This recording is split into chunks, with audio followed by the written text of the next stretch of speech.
God knows. In a mother tender tear, yeah. He's the one the child she bear. No, Lord, you never yet be look at me. Thank you, my for fathering me. God knows. Mom is my mom. Though sometimes you play the part of my part.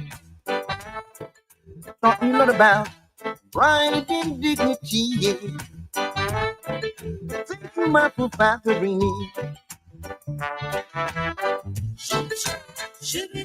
You put the roof over my head and placed bread up on the table. Lord, no. You used to send me out to school, yeah. And said, son, learn the rule. Lord, Lord, Lord. Ma is my mom. Sometimes she plays the part of my part. Talk a lot about pride and dignity, yeah. For fathering me. Hear what I say. May the good Lord bless and keep all moms. If that. In a mother tender tear, yeah.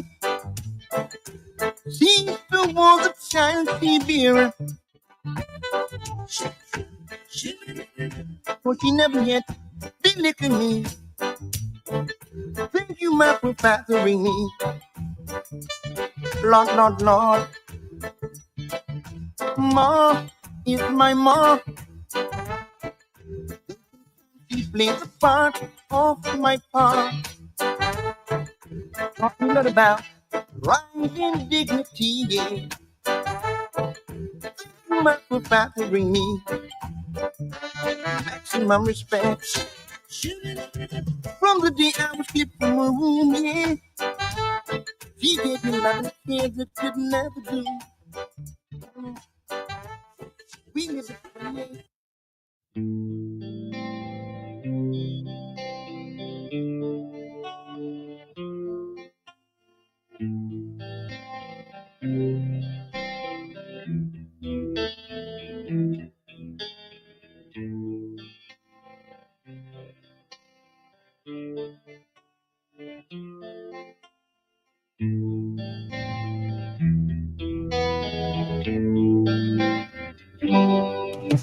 there is a place in New Orleans they call the rising sun.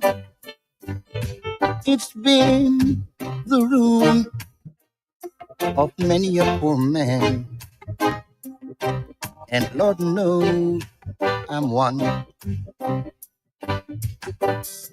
My mother, she's a tailor. She stitched my new blue jeans. My father, he's a gambling man down in New Orleans. There is a house in New Orleans they call the rising sun. It's been the ruin of many a poor man, and Lord knows I'm one. The only thing that a gambler needs is a suitcase and a trunk. The only time that he's satisfied is when he's on a drunk. So mama, please tell your children not to do what I've done. Stay away from the house in New Orleans. They call the rising sun.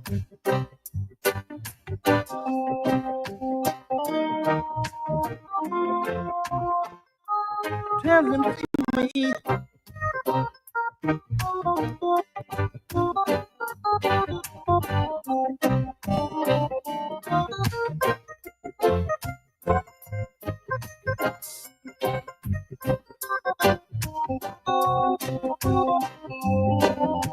there is a place in New Orleans they call the rising sun.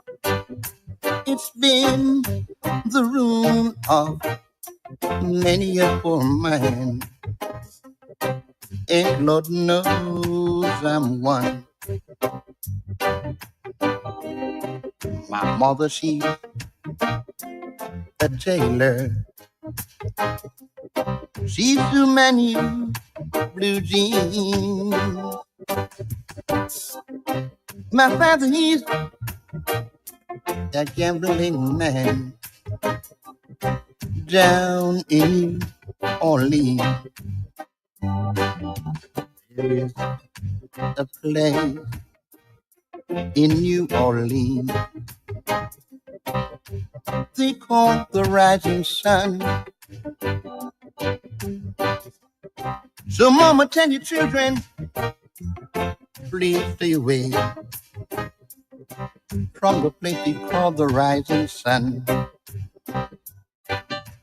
There is a place in New Orleans they call the rising sun. It's been the room of many a poor man, and Lord knows I'm one.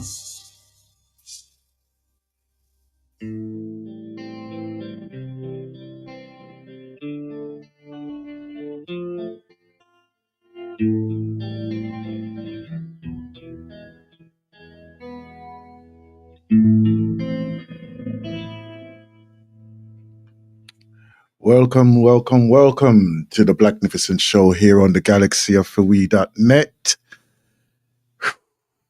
This strong here has been a challenge like, hey, you know something? Let me tell you something. I love an underdog. I love an underdog match, right? If you was following it or whatever, right? Um, you know what? I was there and I thought to myself, I'm watching the American football, right? Let me tell you something bad, people. You know, when a hungry dog is there and you put a plate of food in front of him, and it don't matter what size you are, you're gonna lose. You're gonna lose, right?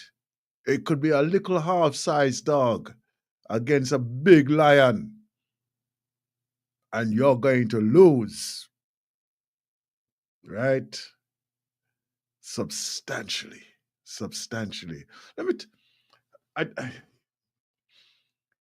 you know what? You know when you get a bossy dog on the block and he walk up and down and he don't fear nobody. Don't fear nobody. Right? And then he see this thing across the road. But this thing is on a mission. He's on a mission. Right? And when he's on this mission now, let me tell you something now.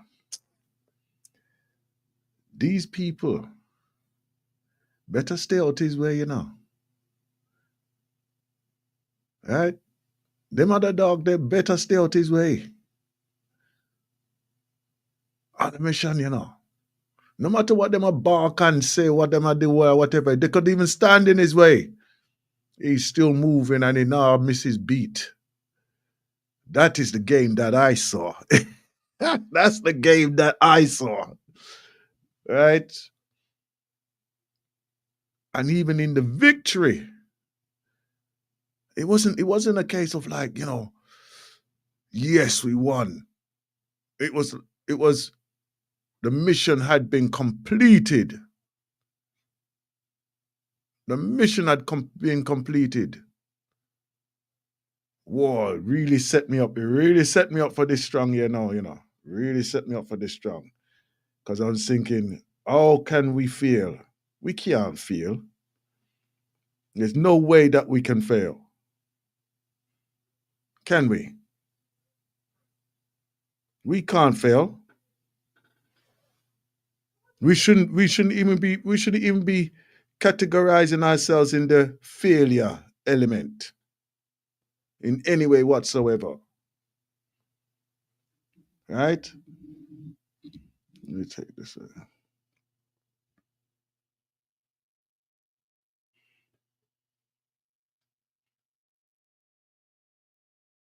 We shouldn't be categorizing ourselves in the failure element in any way whatsoever. Yeah? Because if we do, that means that we're going to lose it straight from the beginning. Remember, Marcus Messiah Garvey, years ago, over 100 years ago, coined that phrase. He who is defeated in his mind is also defeated in the battle. Not true.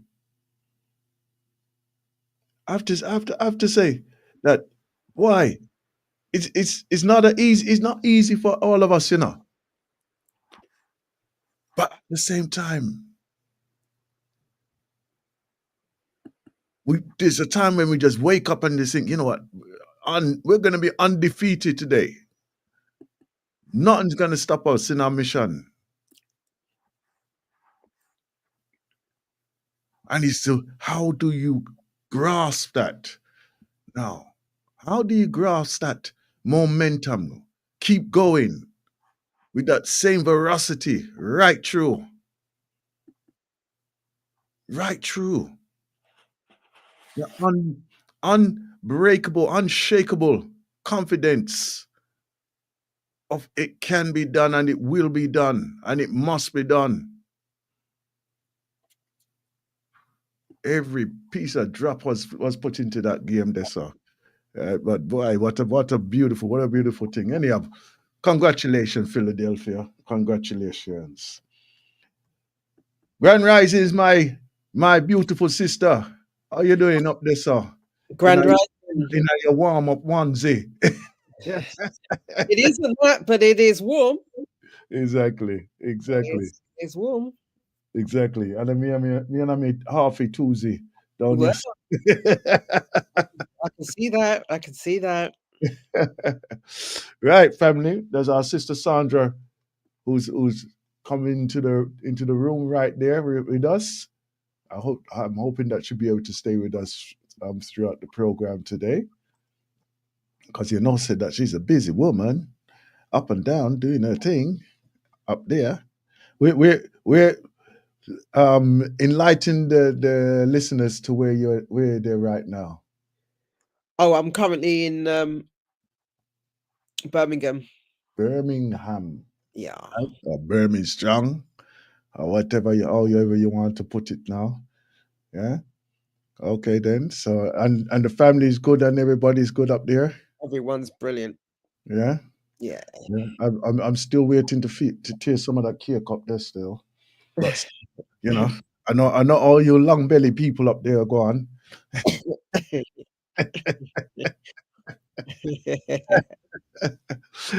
Uh, anyway. Yes, I was just sharing the euphoria of the victory of the game that I was watching on Sunday. the American football Super Bowl, right? Mm.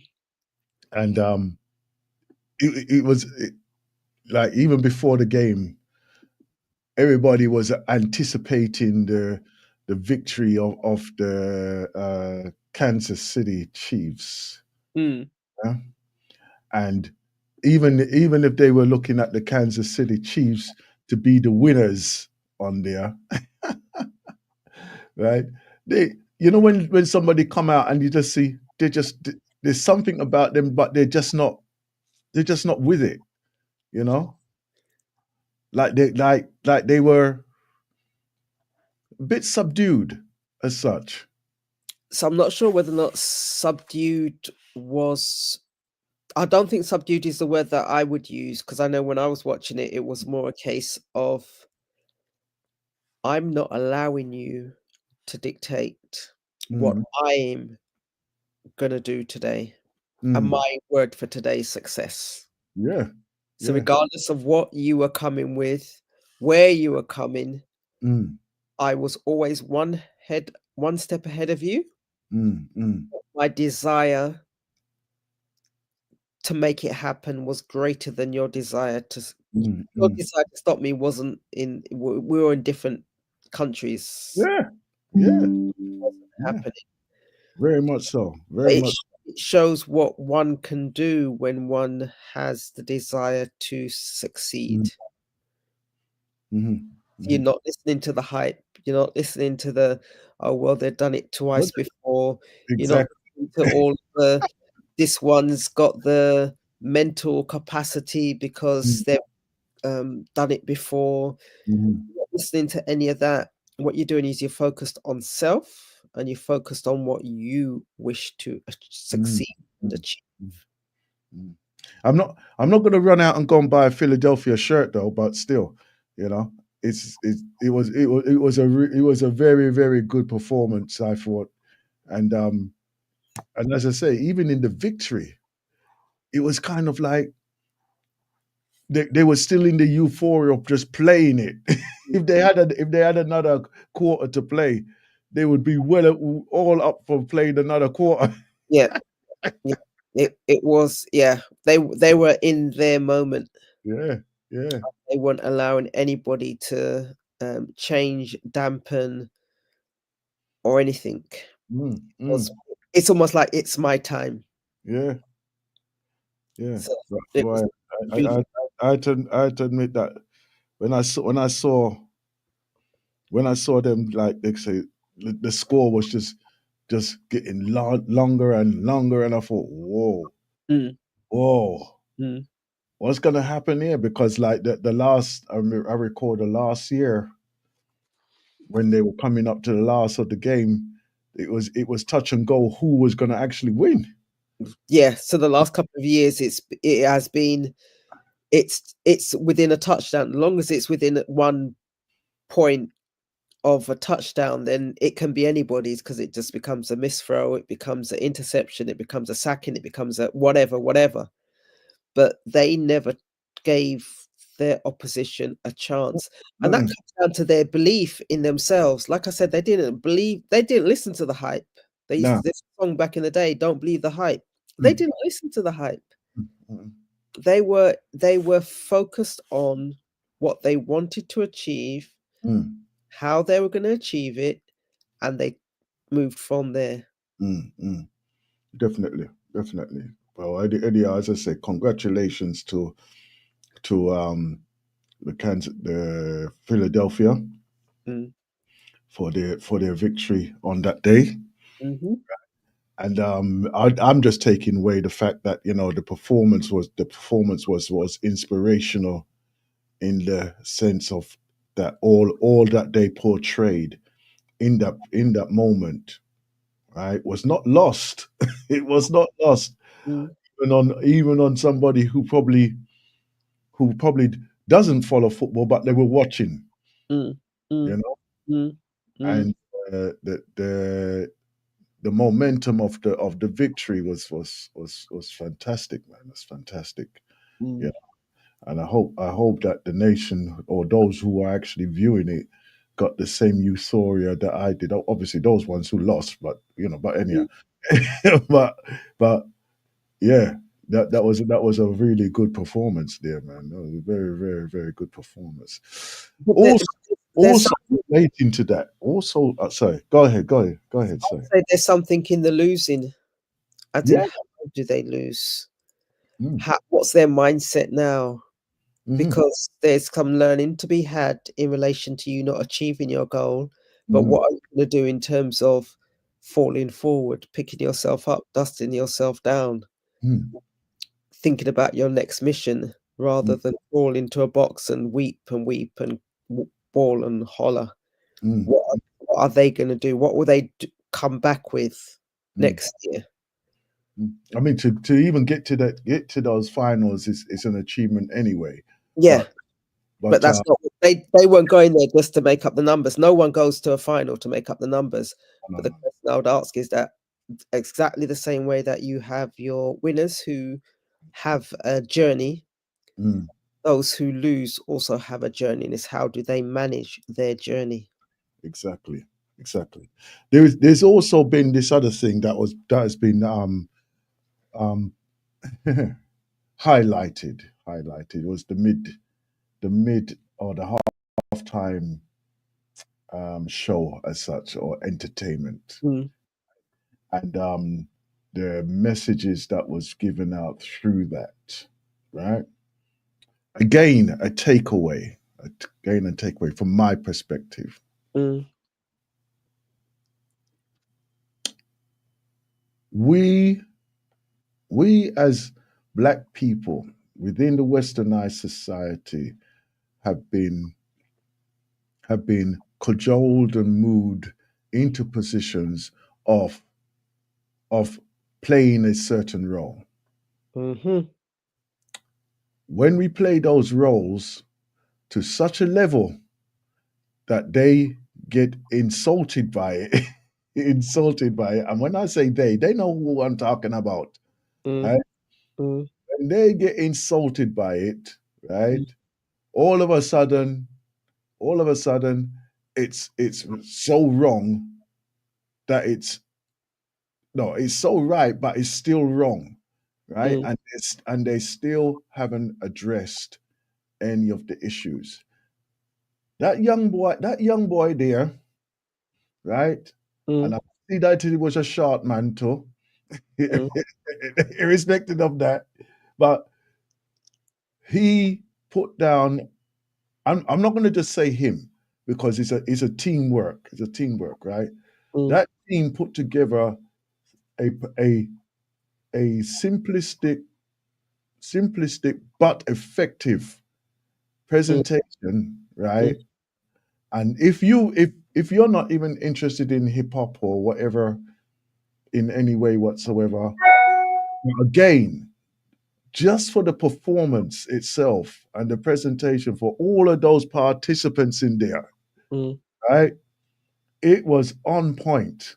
mm, It was so on point that even I was like watching it and I'm thinking, okay, then yeah, I'm hearing this, and then it's the messages behind the messages within the music itself, mm, in the visuals as mm, well, and then the other cameo participants mm, as well. And I'm mm, thinking, Lord of mercy, Lord of mercy, he's going to get arrested just coming off the stage. mm, mm, mm. Right? That boy's gonna get, like how they deal with Billie Holiday. Yeah, Okay. yeah. Yeah. Yeah. It's like Back in the day. when she started to sing that sudden fruits and all them things there, Mm, mm, right?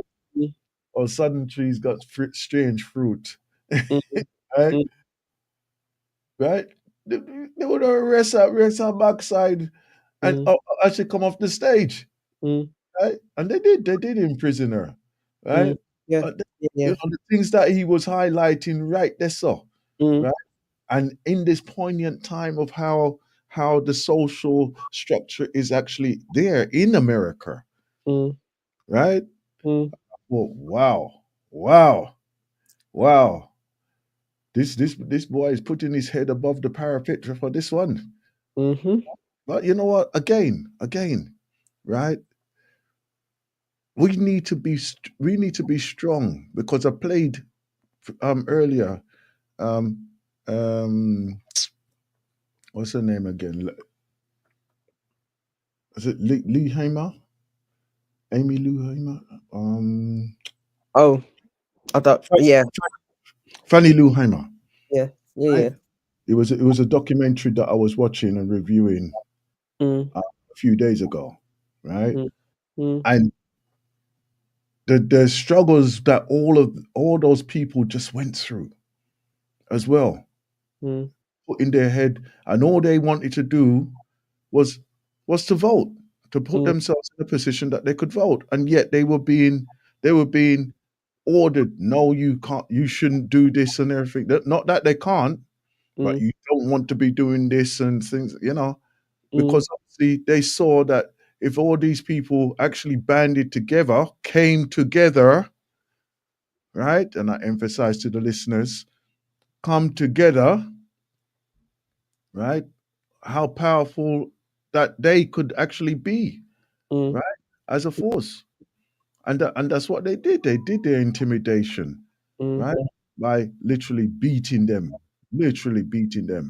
mm, And in some cases, unfortunately to say, murder mm, as well, you mm, know.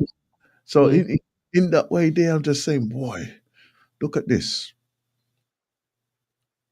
How now, like even as I was deliberating how to put this in a presentation to the family, right? And it's a case of that everything there, or even over that game, the halftime message, right? Those documentaries that has been, and there's some others as well. I'm going to share another one later on. I'm going to mm, share another later on in the ancestral voices, but all of them have that message of, you know what, you've got to stand up for yourself. mm, You've got to be strong for yourself. mm, You know, mm, and in doing that, that is where your peace is, mm, mm, right? You've got to find your peace. mm, And in many ways, a lot of us have been silent and subdued for so long within ourselves, right? That we can't even find the words to express it, mm, you know? So mm. we're gonna cover that later on. We're gonna cover that piece later on though. But it's just that's how it affects them to me right now. I'm glad that you watched the match though. I'm glad you watched the game there, man. Well, when they introduce the halftime Mm, show, mm, you always expect for the halftime show it's going to be a high-profile entertainer, mm, someone who's at the top of their game. mm. And what struck me is they said, "Oh, get ready to learn how to twerk," and I thought, hmm. Right? That, and I thought, okay. Um, and I'm there looking, and I'm thinking, okay, I didn't see any twerking. I saw other messages, and like you said, in terms of the actor Mm, who came on mm, as was part of and I'm thinking to myself, mm, okay, there's a bit of an envelope being pushed in this one. mm, mm, Um, and I don't think it's what they expected. mm. The question I'd look for in terms of next year, whether or not who they're going to be putting up front, whether or not they're going to now they've allowed us one opportunity, they're not going to allow someone another opportunity for another 50 years type thing. Oh, they will. Because that was seen as what they were expecting and what they got were two different things. Mhm, mhm, So yeah, that was my thought in terms of the halftime entertainment mhm, mhm, mhm. was. And and obviously, right? It's had that implication of like all these influencers are Mm, jumping on, jumping on, like and doing their breakdown of, oh, this means that, that means this and all, and like they're all experts. And I'm thinking, where you come from now? All of a sudden, that you Mm, know all about hip hop and all mm, this thing there, and you know the language that's been used and subliminal indications and everything. I go, where you all of a sudden you all get mm, experts on this now? mm, mm, I'm seeing the most obscure people on there. Oh, Kendrick this and Kendrick that, and he's mm, such a great person. And I'm thinking, where were you over the years when the mm. boy had certain, Wanted that recognition.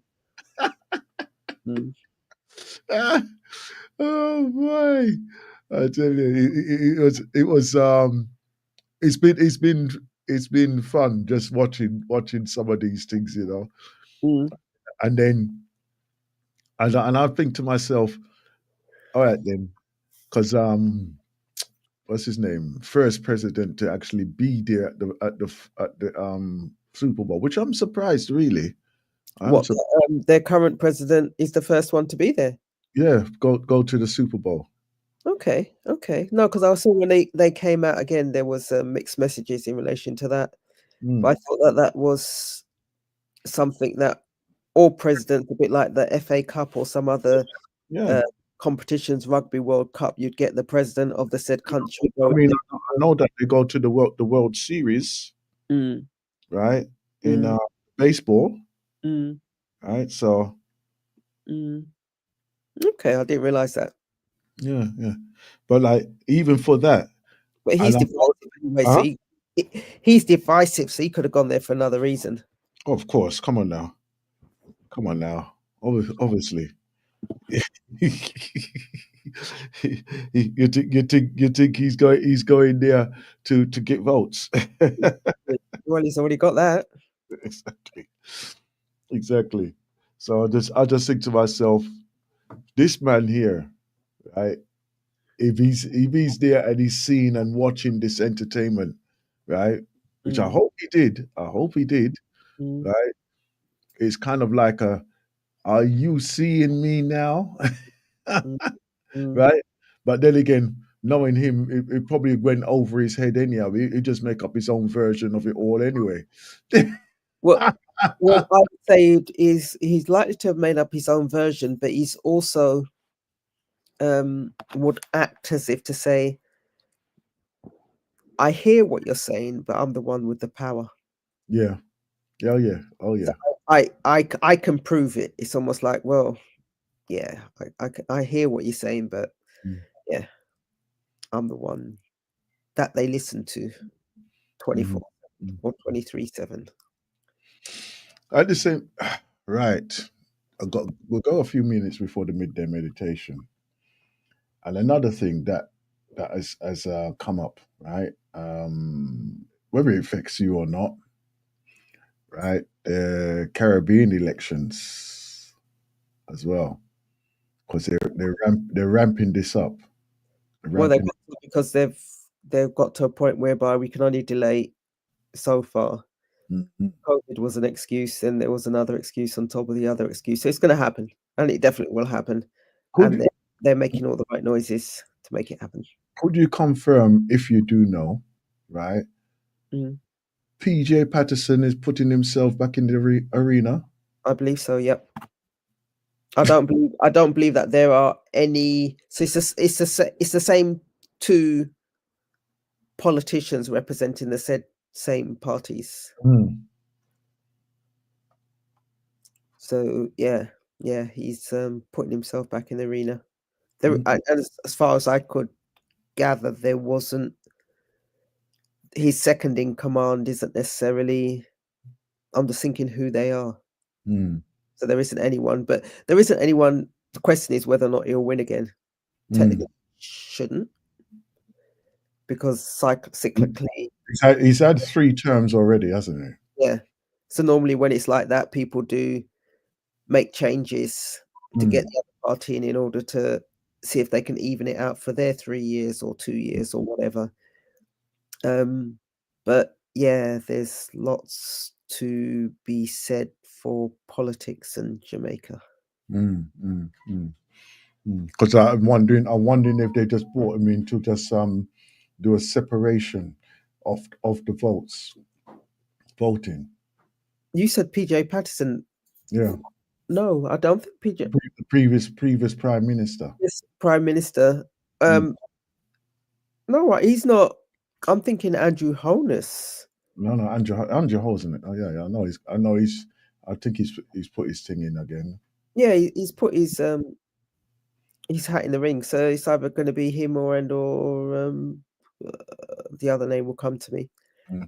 I can't see PJ Patterson making any inroads, in my humble opinion, in terms of Jamaican politics.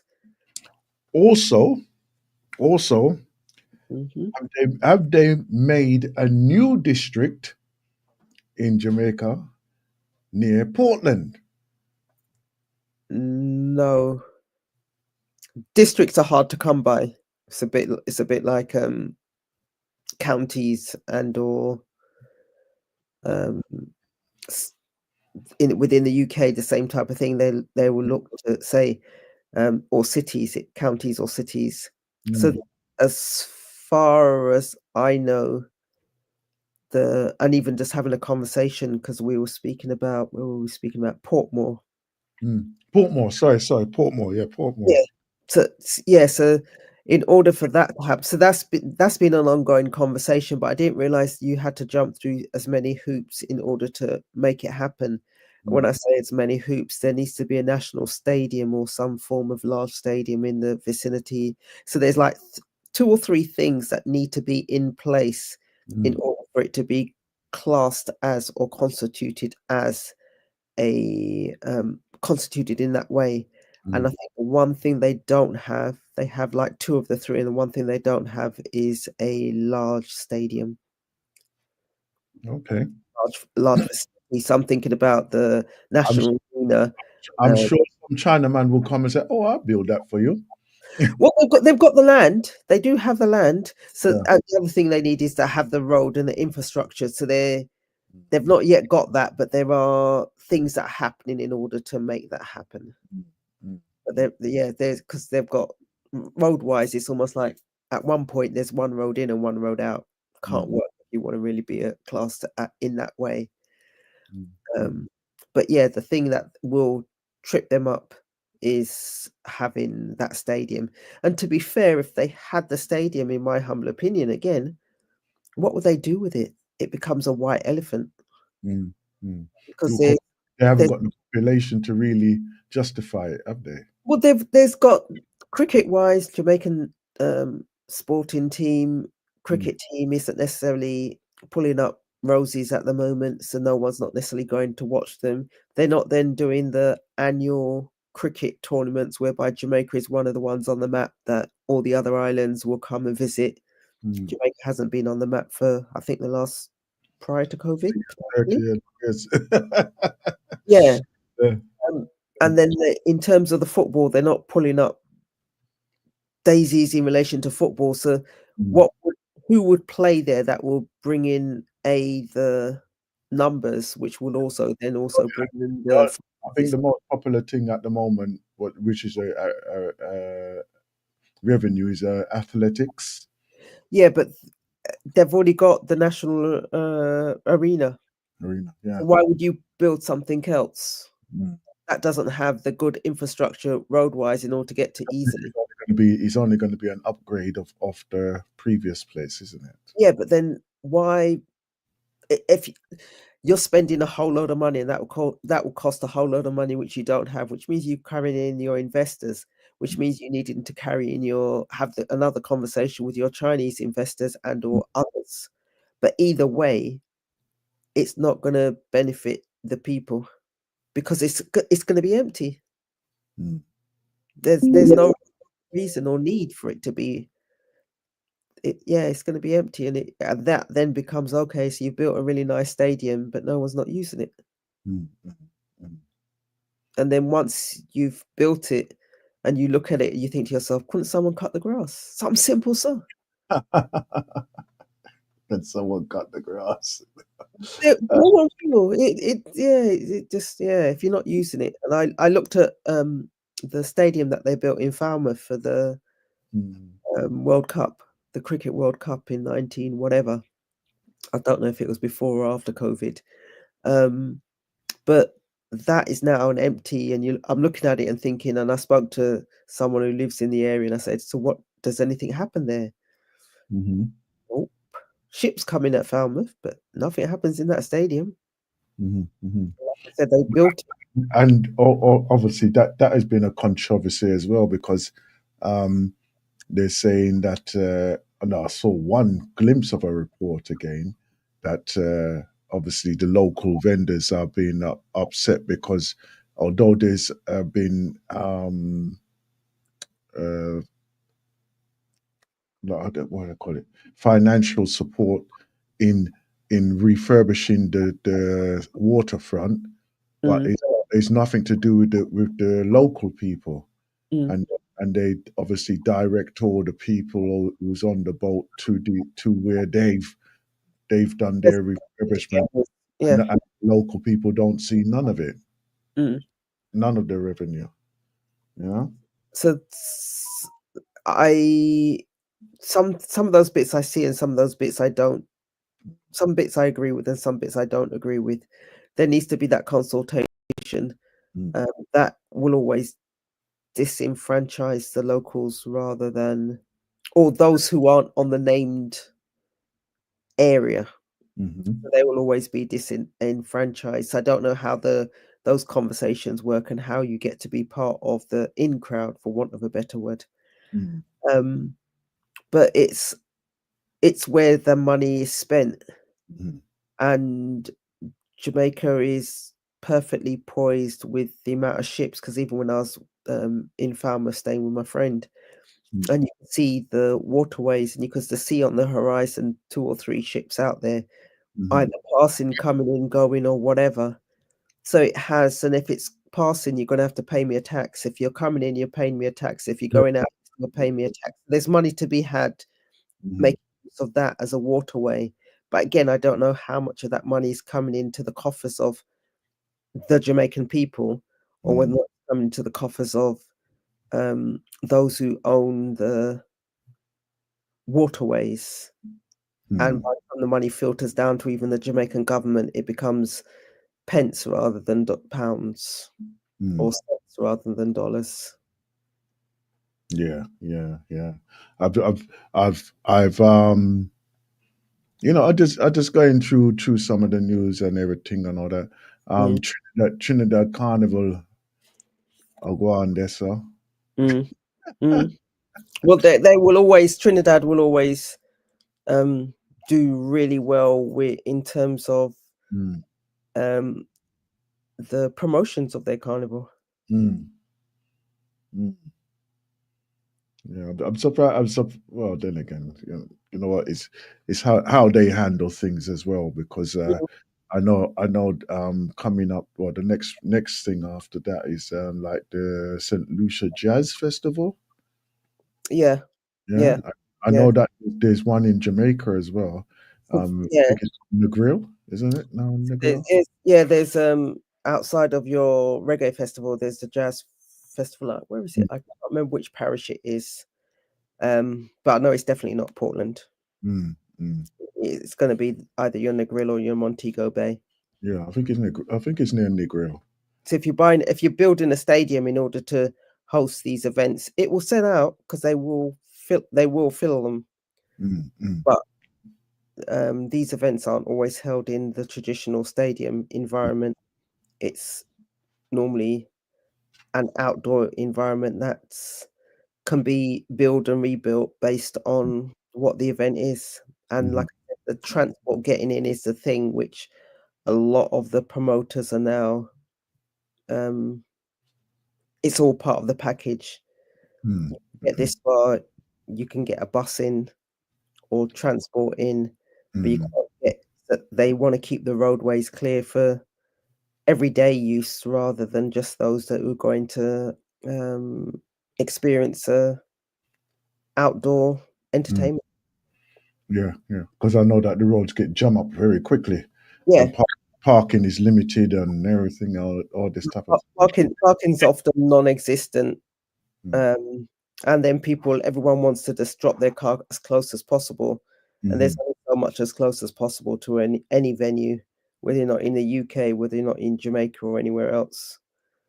And sometimes drivers want to have that proximity, but if you're only just coming in just before the doors open or the mm. show starts, proximity And they get upset because they can't park outside. yeah, and you're thinking, but yeah, just you think, okay, let's think about this logically, Yeah. because I remember even one of the events, I can't remember which one it was. This is about a year and a half ago, and they were saying that those of you who've got access to carry arms, again, you need to leave it in your car, but then uh, you can't park close. We Mm, can't take responsibility for your car. So if your firearm gets taken whilst it's in your car, yeah. that's all. You're thinking, but why would you go to an event and carry your firearm? Oh, Why would yeah. you want to leave it in your car? But it's all of that mentality, and they said it over and over and again. I thought, who are they talking to? These are supposed to be intelligent people who have been given a license. Yeah. Yeah. Why Yeah. would you want to carry? That's- yeah. Mm, Yeah, it's strange. mm, mm. Yeah. That's a regular thing though. That's a regular. Yeah. Anyhow, I won't elaborate on that one. Let's Mm. not go down that road. No, because we're at midday meditation, so we're in that space where we should be quietening the mind rather than allowing it to go in many, many, many In directions. different directions. So yeah. Anyhow, right. Since you're closer to the source, right here at Galaxy, would Mm. you like to introduce the midday meditation this show, please? Um, yes. So this gives us an opportunity to take stock, gives us an opportunity to slow down, listen to the music, allow either the rhythm or the words to touch you, allow your mind to stay focused on what you're listening to rather than all the other million directions it can take you in at any moment in time. So take a deep breath, inhale your positivity, exhale your tension and toxicity, and listen to the music.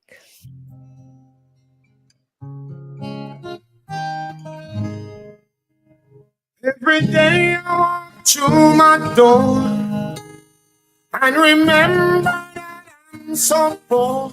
I shall not give up so easily, no, no. Here's the reward, here's the reward to a process change. It's the one for me to pay, but I shall not give up, oh, no, so easily, no. There's a reward for me, there's a reward for me. Sometimes I feel like a motherless child. There's no one to care for me. I never know no sympathy. Sometimes I look at the world with a do you hear what I say? Every day I walk through my door and remember that I'm so poor. But I shall not give up so easily. No, no, no. There's a reward for me. I know there's a reward. Father of great understanding. Yes. There's a reward. Father of caring and sharing. I know you understand it. Yes, yes. There's a reward. Clap your hands for a brighter tomorrow. Yes. There's a reward. Sometimes I feel like a motherless, and there's no one to care for me. I never know no sympathy. Sometimes I look at the world with a smile, and you hear what I say every day through my door.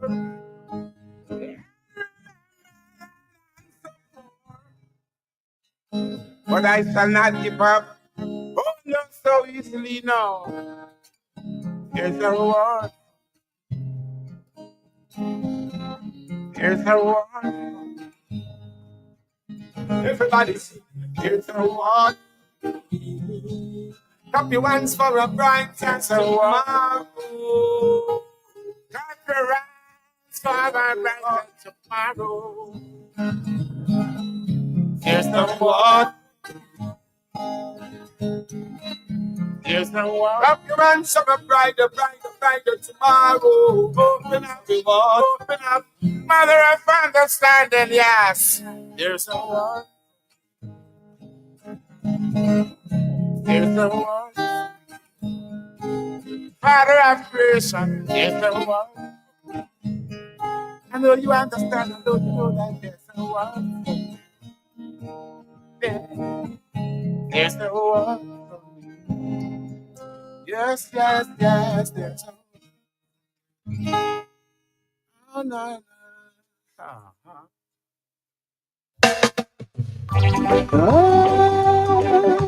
Oh, yeah. Na, na, na, na, na, yeah. Oh, ooh, yes. The Lord. Lord, I'm so thankful for the privilege of prayer. In my dark and weakest moments, I can come to you. Said I'm so grateful that when I can't, you can. In the midst of my ignorance, you forgive and understand. So I keep on sowing my prayer seeds of love. With great expectations, you shower them from above. With bated breath and whispering humbleness, I said I come to you to thank you for all the things you do. No matter the trial, the tribulation that my life may put me through, success or failure, I'm always thanking you. Said I thank you for my daily bread. I thank you a place to lay my head. I thank you for the sacrifice, for the gift of life. Now with the devil, I will make no bargain. Weeping may endure for the night, but my joy comes in the morning. No weapons formed against me shall prosper. Speak now, forever after. He said, I'm thankful for my daily bread. I'm thankful place to lay my head. I'm thankful for the gift of life, for the sacrifice. Again, I'm thankful for your daily bread. I'm thankful for the place to lay my head. I'm thankful for your sacrifice, for the gift of life. I'm so grateful that when I can't, you can. That in the midst of my ignorance, you forgive and understand. Hey, I'm thankful for my daily bread. I'm thankful for the place I laid my head. I'm thankful for the sacrifice, for the gift of life. I'm so thankful for my daily bread. I'm thankful a place to lay my head. I'm thankful, yeah. Oh, yeah. Said I'm thankful for my daily bread. I'm thankful for the place I lay my head. I'm thankful for the gift of life, for the sacrifice. I'm so thankful, yeah. I'm so grateful, oh yeah. Mm, yeah. Good Lord, good Lord, good Lord. What would you think if I sang out of tune? Would you stand up and walk out on me? Lend me your ears and I'll sing you a song, and I'll try not to sing out of key. Oh, I get by with a little help from my friends. I get high with a little gonna try with a little help from my friends.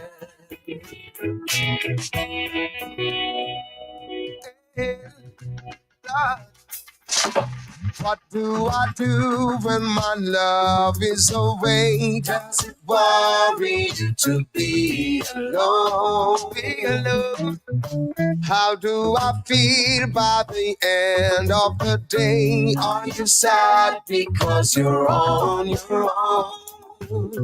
I get by with a little help from my friends. I get by with a little help from my friends.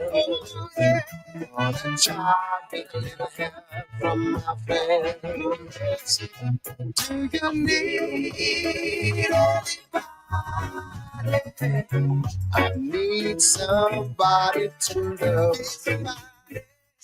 Could it be? I want somebody to love. Would you believe in a love at first sight? It's I'm certain that it happens all the time.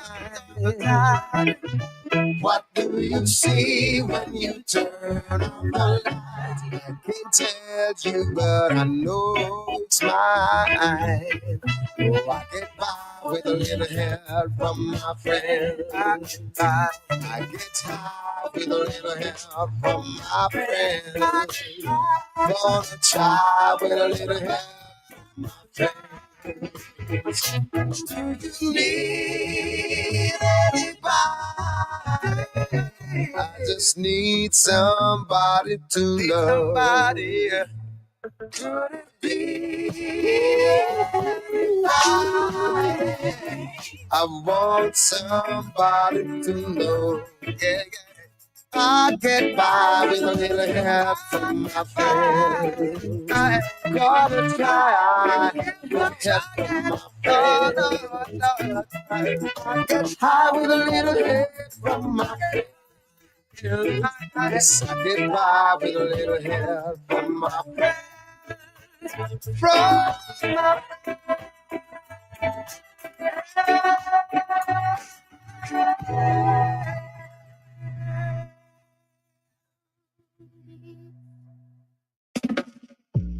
Now play by the king of the Zion. The one called Big Guns in another building, you know. Oh yes, we like when the music gets playing all night. People dancing and holding our vibe. Keep it rocking now, don't stop. Pull it up and take it from top. Even though things may set out, music is our get up. It's the only thing rude boys play. Yeah. All I want is a beat and a mic.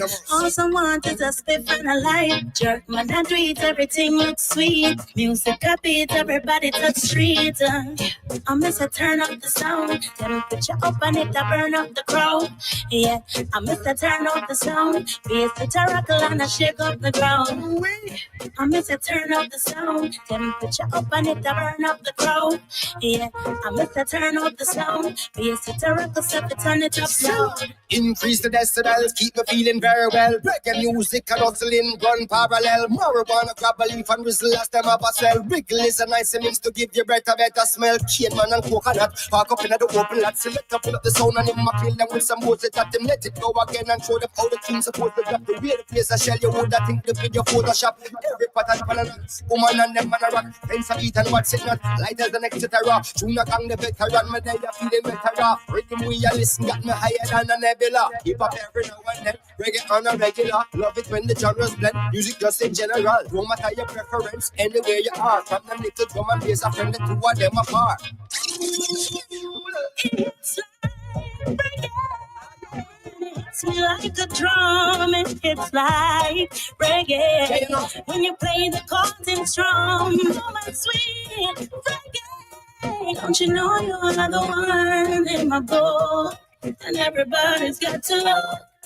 Cause you got the whole place show. All I want is a beat and a mic. All someone is a spliff and a light. Jerk man, I do it, everything looks sweet. Music a beat, everybody touch street. All I want is a beat and a mic. All someone is a spliff and a light. Jerk man, I do it, everything looks sweet. Music a beat, everybody touch street. I miss the turn up the sound. Temperature up and it's a burn up.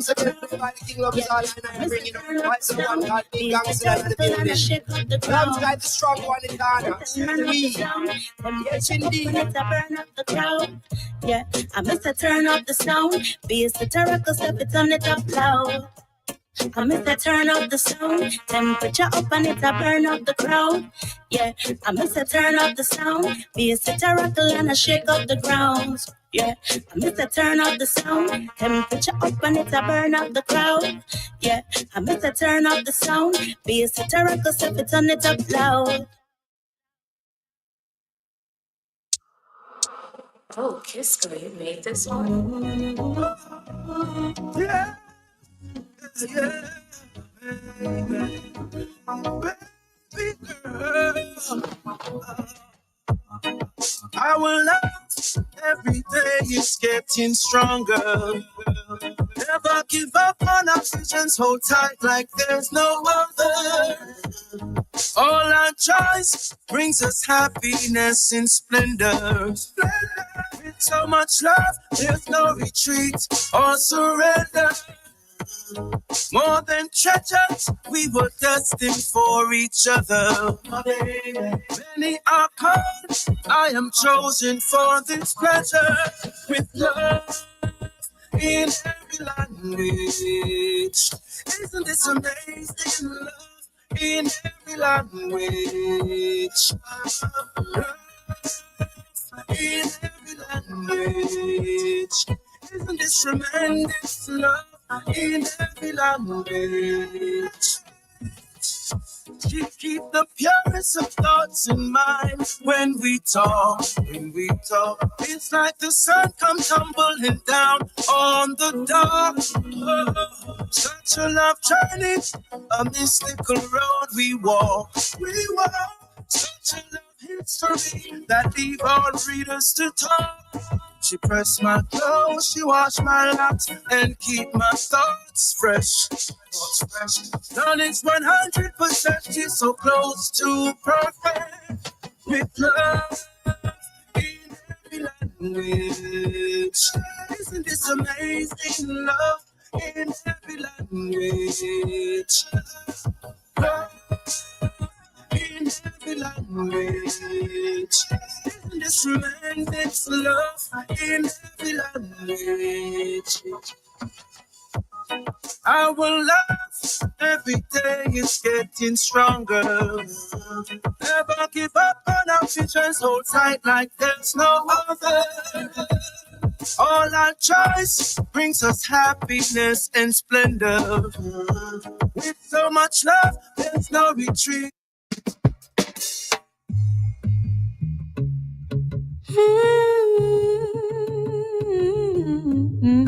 Yeah. You wanna talk, but when I stand, you ain't ready for me. You run your mouth, but you ain't down to go round with me. Yeah. Fuck your pity party when it's all make believe.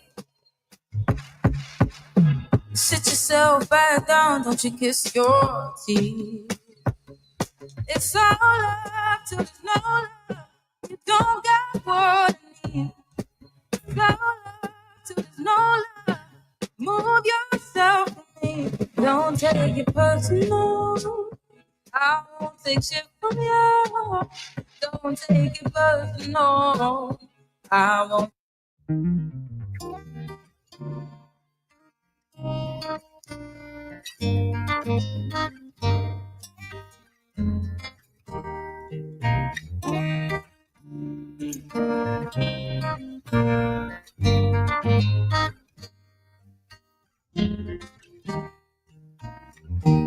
It was 1972.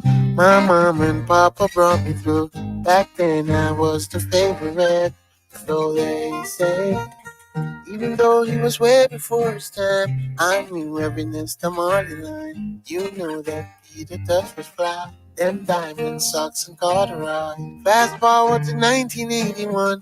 My dad moved on and so did I. Instead I kept his songs alive. So they say I'm an old soul, living in the body of a 9-year-old. Guess I've been here before. So tribute to the ones who made it possible. Inside me a legacy lives on. It's now 1991. This was the year after graduation. Shabba Ranks was on the radio station. I played some songs from Margaret. I had that girl from round the way. UB40 was on replay. I can't forget that holiday. Marvin Gaye stole her heart away, and I had to learn the hard way. He'll always be a part of me. It's until I met that Mary Jane. Old legends reincarnate. Old soul, living in the body of a 12-year-old. Guess I've been here before. I'm an old soul, tribute to the ones who made it all possible. Inside me, legacy lives on.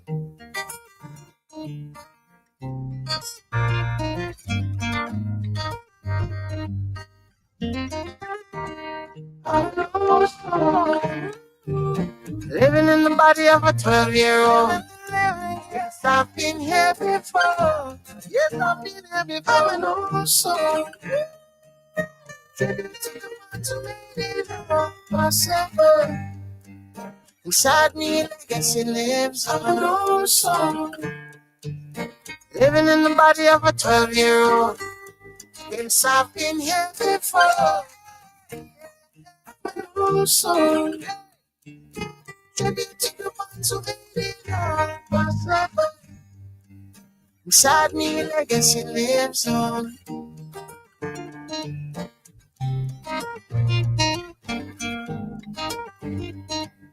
Inside me, legacy lives on.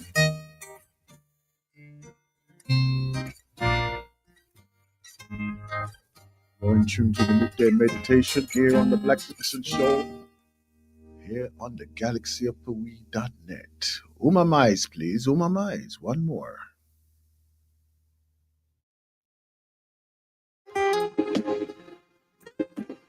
Whoa, whoa. Yeah.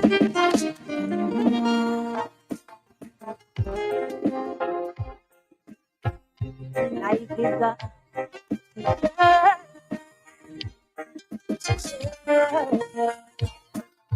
so please humble my heart, my heart, quiet in my thoughts. Oh, oh, oh, yeah. Light is in my shoes, reverence in my mood. Life is a heaven if I so choose it. Yeah. So give thanks every day. Give thanks every day. Oh, as I go on my way, push on my way. Yeah. Give thanks every day. Give thanks every day. Oh, as I go on my way, push on my way. Yeah. And they say that people change as they go through life. Help I to see the good even the same. Yeah. May I learn to refrain whenever I want to complain. Under the balance, there is no sunshine without the rain. So give thanks every day. Give thanks every day.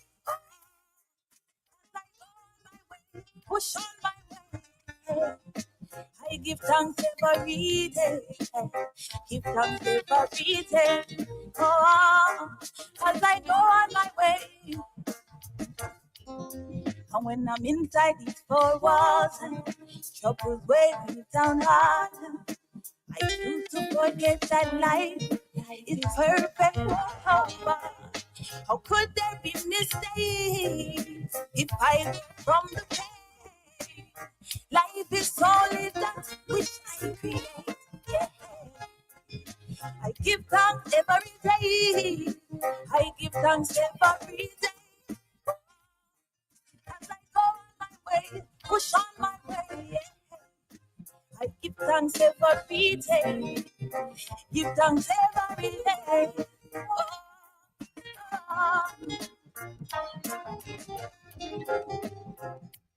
Whoa,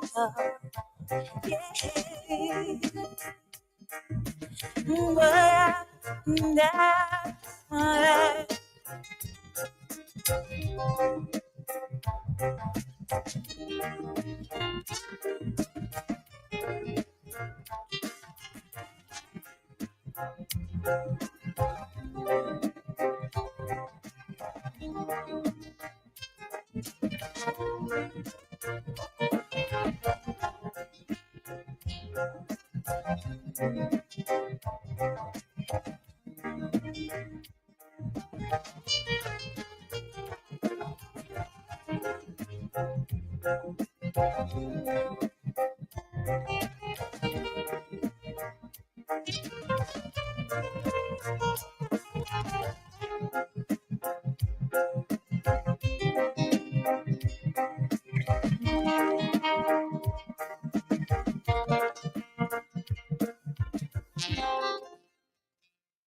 That's our midday meditation this strong here on the galaxy of Hawaii.net.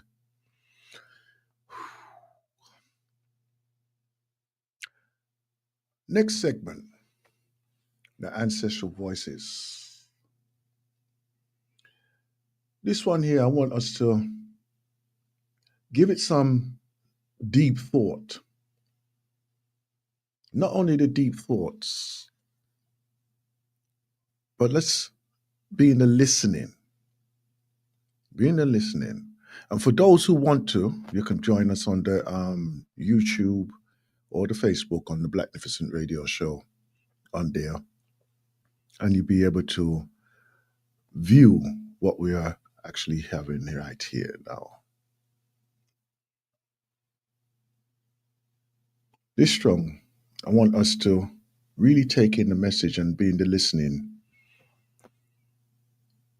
for the connectivity and the journey which many of us have been in and are going through at the same time. So without further ado, let's go into this week's midday meditation. And this piece is called The Cleaner.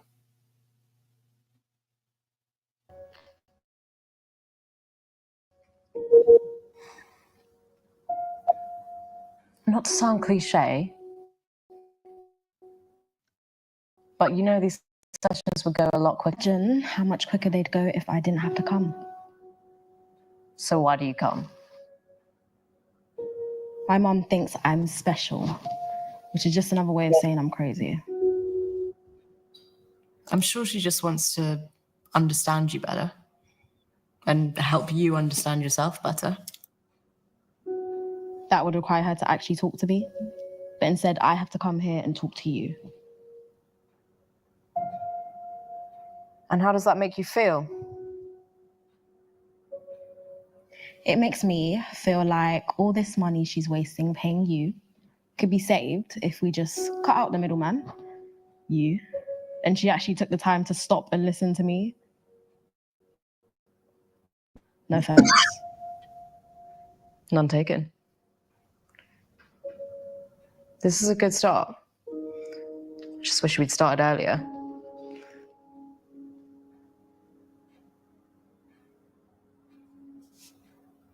Your mum mentioned that you've been talking to yourself a lot lately.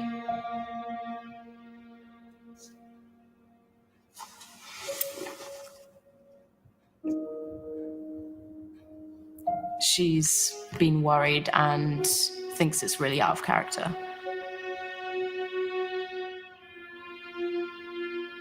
Do you want to talk about that? Apologies. Who is it? Okay, yeah, pushing back next one. Thanks, Andy. Hi, sorry, didn't mean to interrupt. It's just I've got a meeting to get to. Hi, no, not at all. I guess we started to get into the flow of things and I didn't realise the time. Actually, could I speak to you outside for a second? Yeah, okay.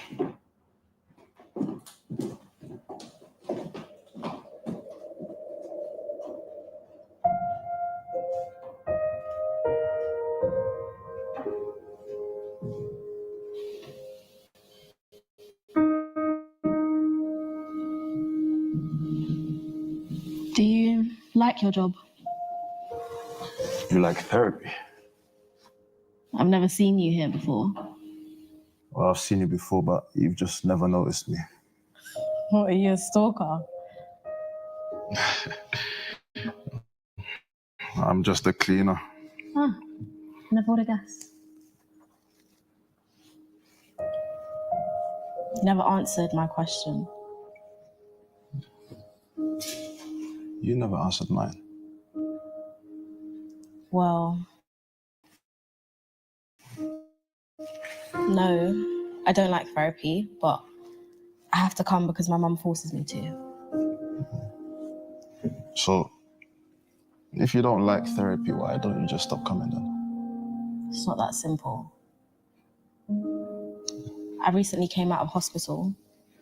I was there for a long time and my mother thinks I'm having episodes again, so I have to come here to keep her calm. Do you mind if I sit down?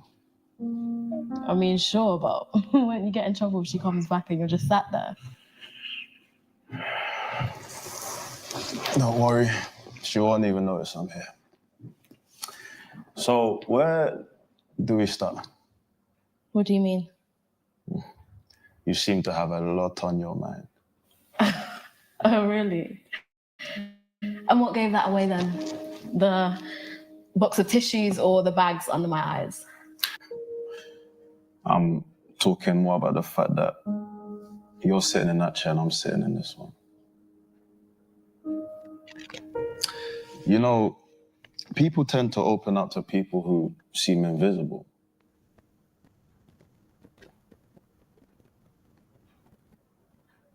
All right, look at it this way.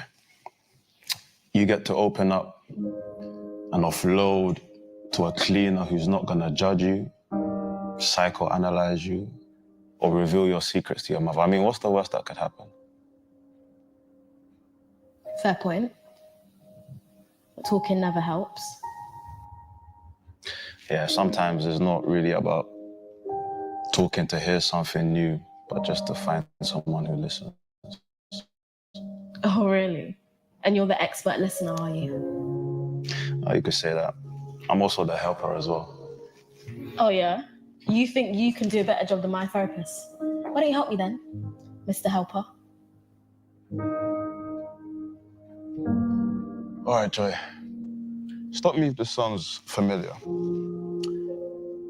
25th October, 1999. Guy's Hospital. 7:33 p.m. Joy was born. Wait, how do you know that?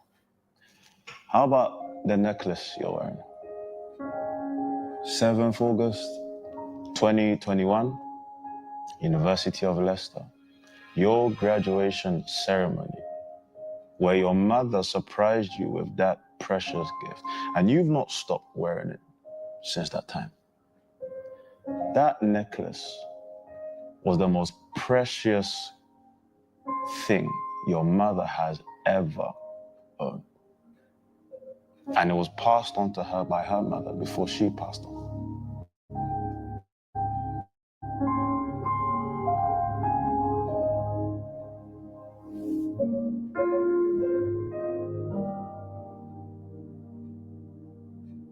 I don't even know you and I'm crying in front of you.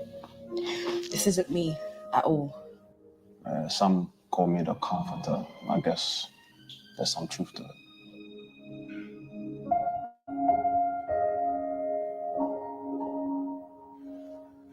Now that I have your attention, let's talk about your mother. Don't ruin this moment for me. I don't want to talk about her right now. Raised by an abusive father after the death of her mother. You know, Joy, Christina never had it easy, you know. She actually thought her life had no purpose until you were born, Joy. You brought happiness into her life. And that's actually why she gave you that name. And even after your father left, you were still the reason why she still held on to hope.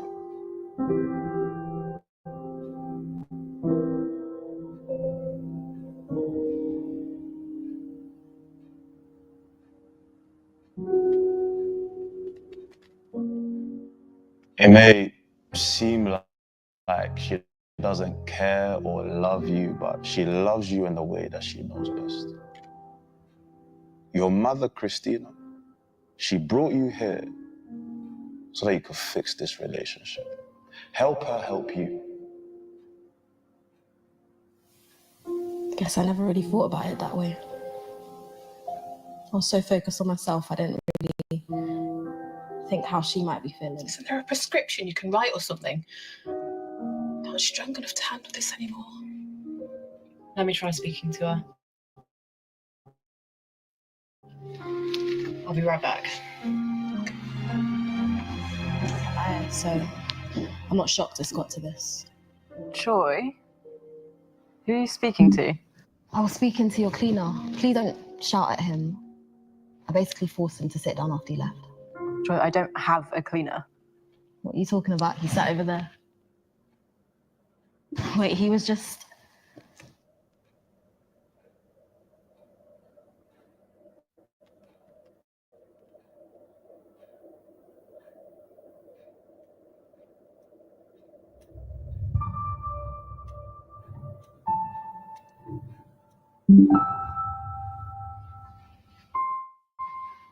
Tough day. There you go. Don't worry. The relationship with your daughter is about to be restored. What? How? How is that going to happen? Christina, who are you talking to? I was just speaking to your cleaner outside. What? I don't have a cleaner. So who was I just... You saw him too. Saw who? Can somebody explain to me what's going on?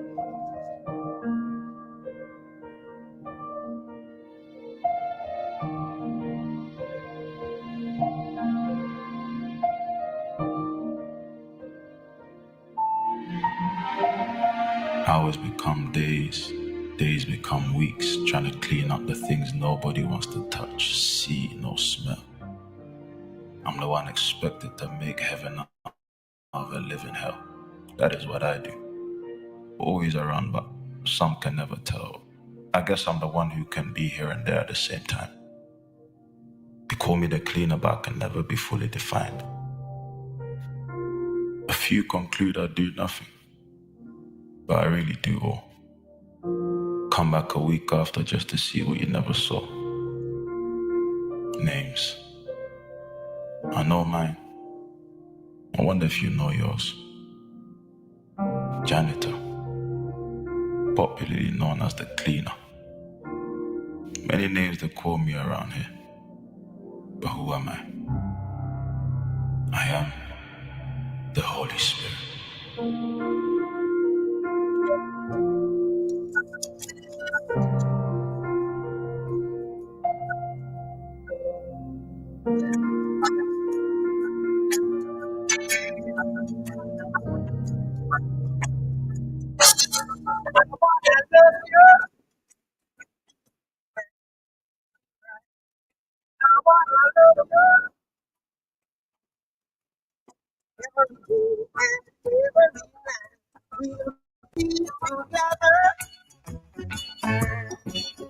with the roof overhead, we'll share the shelter of my single bed. We'll share the same room, yeah. But your Father pray. Is this love? Is this love? Is this love? Is this love? Feeling. Is this love? Is this love? Is this love? Is this love that I'm feeling?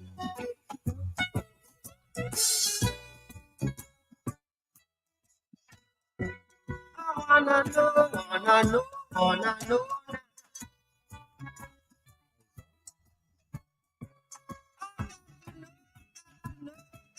No, no, willing and able. I throw my thoughts on your table. I wanna know, I wanna All right. And we're back. We're back after the ancestral voices. Sound check, my sister. Sound check. Good, good, good. Boy, it's excellent. in fact, I think you're coming through more powerful than I am with this rising here. But hey, that's the way how it goes sometimes, you know? Uh-huh. Right.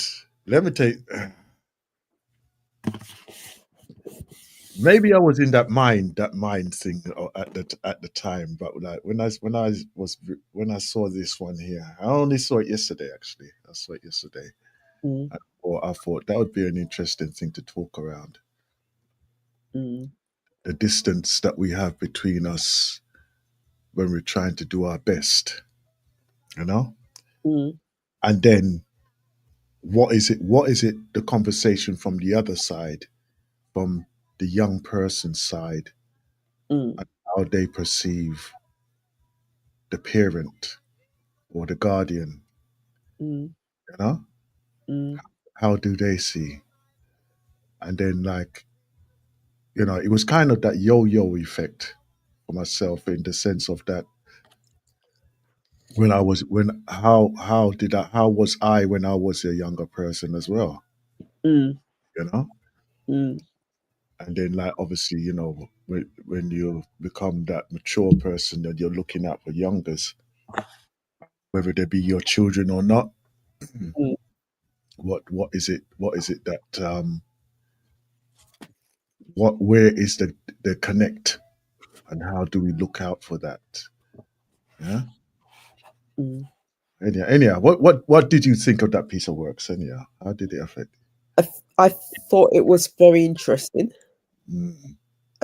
I found my mind racing to get to the end, Mm. concentrate on what was being said. Mm, mm, I recognise it's something that I'm going to want to listen to again, and I know our Blacknificent family can listen to mhm. these tips again if they go on to the website. Yes, the YouTube. You go to the YouTube channel, the Blacknificent Ancestral Voices 2025, and you'll see that clip in there as well. Mm. So yeah, along with others that We've featured and shared. yeah, as and when I could get them on that platform, and yeah. So for me, the interesting thing Mhm. about was the ending, which then that I wasn't sure it was going to go down that way in terms of who he was. Mhm. So I would probably have used different language, but I get that. And then it very similar to what you said earlier on, in so much as there's the communication point of view, but there's also, do we overstand each other? Mhm. And with the knowledge and the information that I have today, can I and do I make allowances for what injustice, quote unquote, Mhm. or disagreements or fights or it's not fair, that type of language. With the knowledge that I have now, Mm-hmm. do those statements still hold water? Mm-hmm. So that young sister had a concept of, from my understanding, of her mother Mm-hmm. that was revealed in a different way based on the conversation she was having with herself internally, and the Mm-hmm. fact that she was then at that point had an opportunity to listen. So it's with additional knowledge, that embrace became all the more powerful. Mm-hmm. Both of them had additional knowledge that they didn't have before. Mm-hmm. But you would never have heard or notice that knowledge if you keep in the same mindset, if you don't take time out to do the, and we've spoken about this before, the internal work, Mm-hmm. time out to listen, taking the time out just to pick up the infinite whispers, Mm-hmm. infinite intelligence. It reminds me. I've shared before. I've shared before. It's like when my father passed, my brother, my older brother, right? He mentioned. He said, "Oh, has he been to visit you yet?" Mm. And I was thinking, what are you talking about? Has he come to visit me? Mm. Right? And and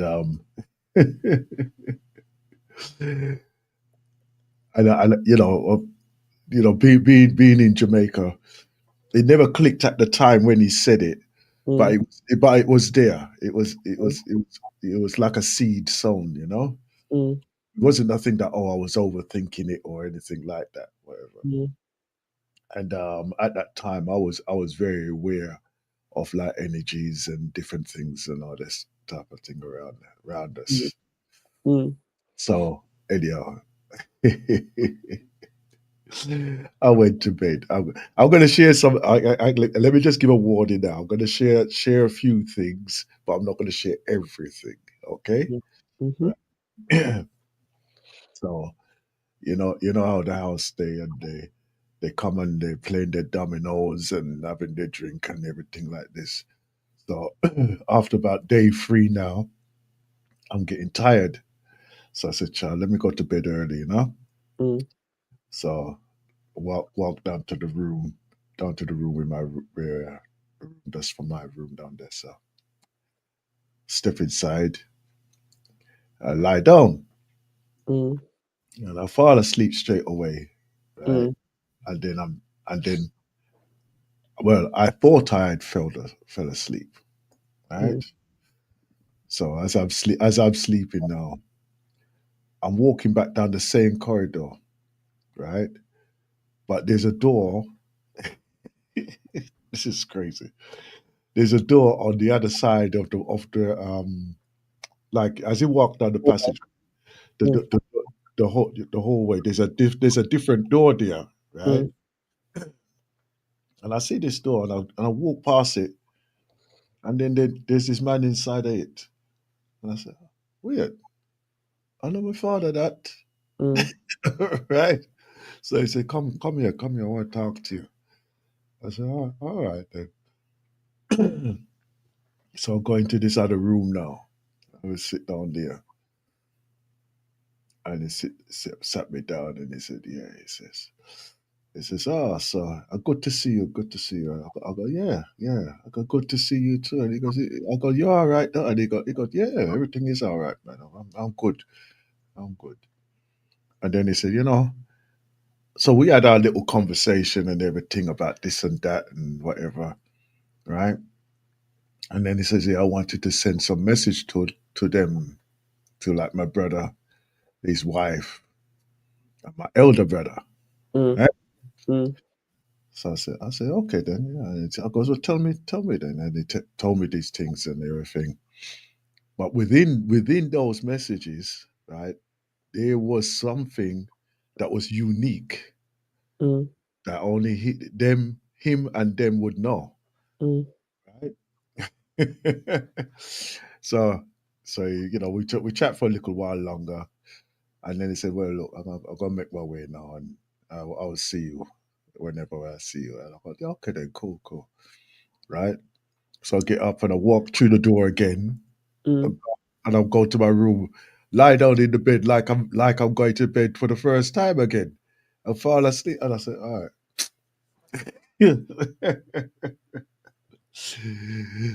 Next morning, I wake up, right, and I got going to the dining area now, Mm. and we set out breakfast and everything, and I sat down, and my elder brother looked at me and he came to see you last night, innit? And he goes, "Yeah, yeah." I said, "Yeah, we tell you." I go, no, you don't understand. You don't understand. Right? So I sat down there and told them everything that we was talking about. And then I said, he sent a message for all of you. Right? So when I told them each of their, when somebody receive a message and they go, "How would you know? You don't know nothing about that." You weren't there. Exactly. Right? And each one of them, it was like they just froze in the moment of like eating. Mm. Mm. Mm. Right? And then they said, so I wouldn't come to you and don't come to I don't know, but you know what? That's the message and that's it, So you know what I mean? Mm. And they said, boy, boy, boy, it's it's just how it goes, just how life go. And I goes, I know that's how life goes. Right. But the thing is that it wasn't a case I was afraid of it, right? Mm. I just allowed to just embrace it and just let it happen, Mm. you know? Mm. And and if my brother never mentioned it before, Mm. I probably wouldn't have taken any notice of it in my dream state. Mm. Yeah. But Mm. like at the time I said, yeah, let me just do this. Let me just deal with this thing here straight away. Mm. And in that way, I think that it gave each of us that closure. Mm. Yeah. Mm. Because you know what it is when somebody passed that oh, I wish I coulda, woulda, shoulda, Mm. Mm. but that kind of like gave the closure to a lot of things for I think to all of us, Mm. so Mm. yeah. You know what I mean?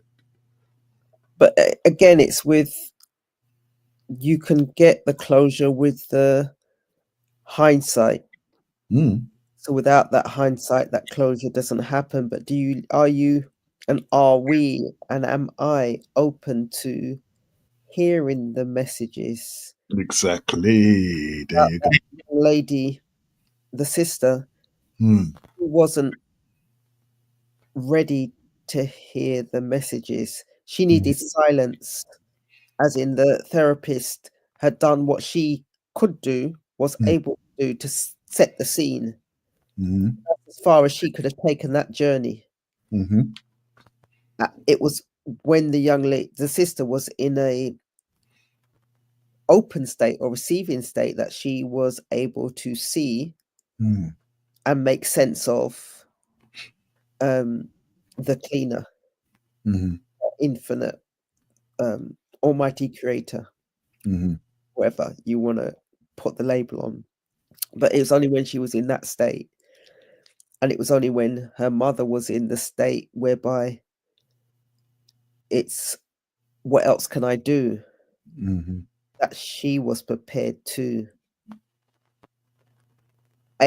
ask for help and B, receive the help, mm, which, like I said, ensured then that their embrace became greater than just the mere shedding of tears. mm, mm, So in your situation, and I know I had that conversation many a times with when my mother transitioned, family and friends. mm. Well, have you seen her? Have you seen her? I see. All right. Then, Um, so the answer to that is yes. For me, so on a regular basis, mm, when they were asking, some were asking with the thought that it would be something to be frightened of Mm-mm. or something to be worried about because you have seen her or you haven't seen her, and everything happens at the right time. Mm-hmm. The Exactly. conversations happen at the right time. Mm-hmm. Being in that listening state happens at the right time. Mm-hmm. For me, it was at the right time. Mm-hmm. But yeah, I that clip that you showed and you shared in terms of ancestral voices, that was a voice from the ancestors Exactly. she needed to listen to or hear in order to be in a space where she could move forward. Because at Mm-hmm. that point, she appeared stuck. Mm-hmm. And her mother appeared stuck. Mm-hmm. And neither could move forward without listening to their ancestral voice. The guidance. Right. Yeah. That's Yeah. very good. Yes. Well done. Yeah, I like that. Yes. Very appropriately said. Well said. I think. Yes. Anyhow, lines are open. Right. So it's 0203 289 6504. Right. If you want to come and join us live on the program here on the Blacknificent Radio Show, here with myself and Sister Sandra, right? She's got her winter clothing on today. Yep. So she's gonna what rendition are you gonna give us now? It's cold out there, but it doesn't have to feel cold inside.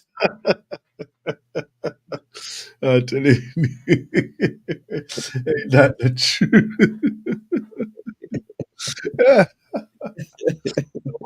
Don't worry. Apparently, the radiator can't go above the maximum what is on there at the moment. But I don't know. I think I can push it a little bit further.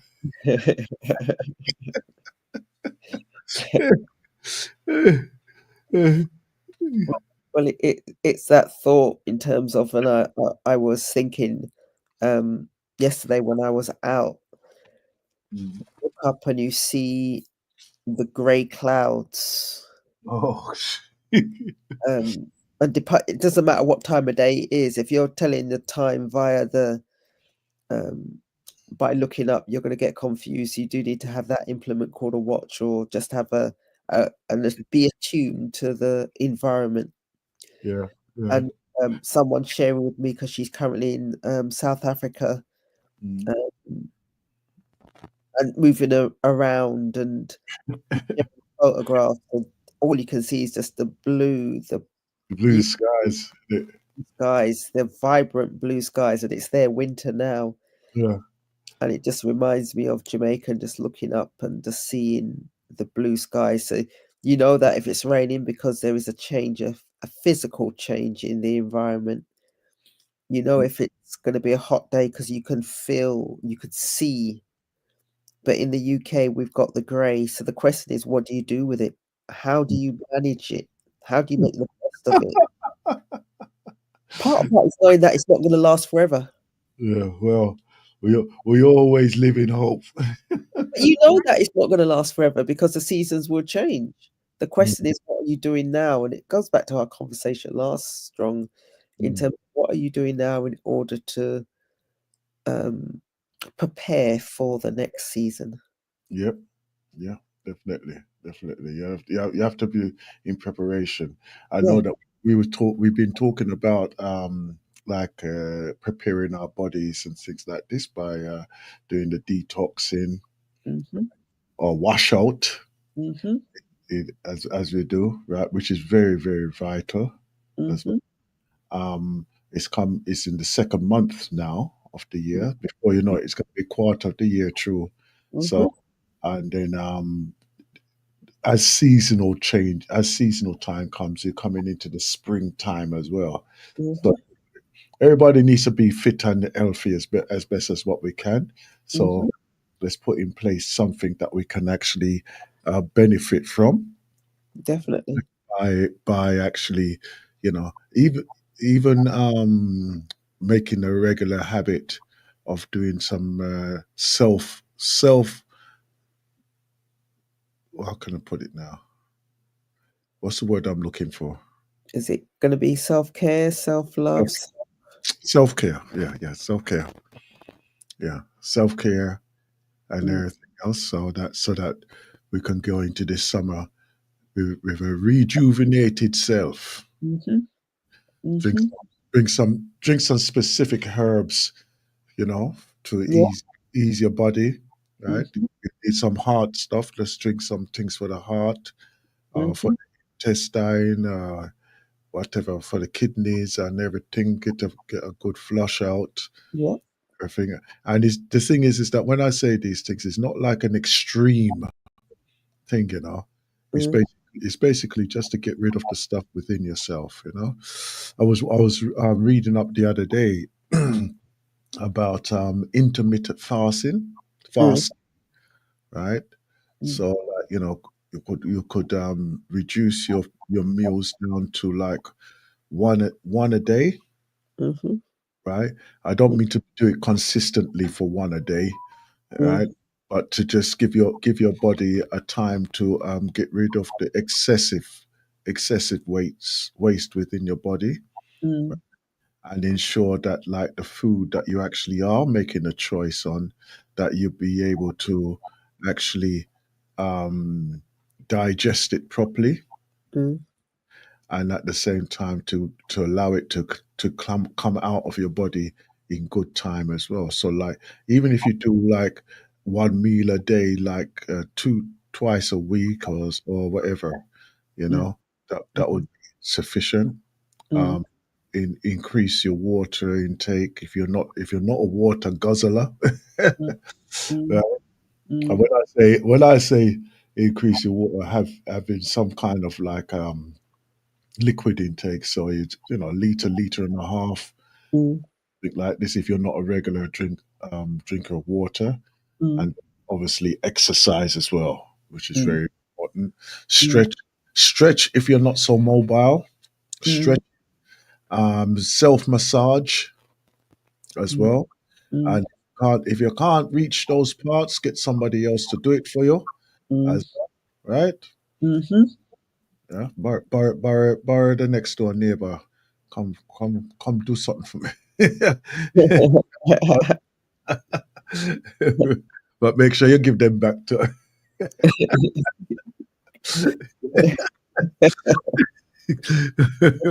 right, right. So make sure that you get so, and I would say also, right, don't neglect it just because you're mature in age as well.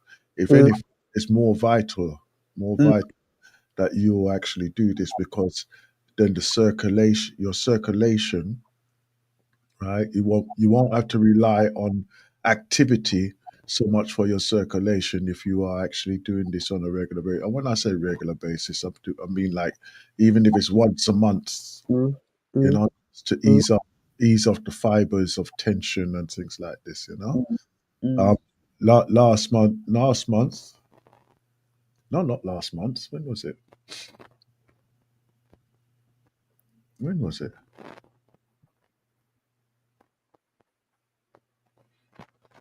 Uh, last week? Not was it last week? No, it wasn't. Week before. Week before.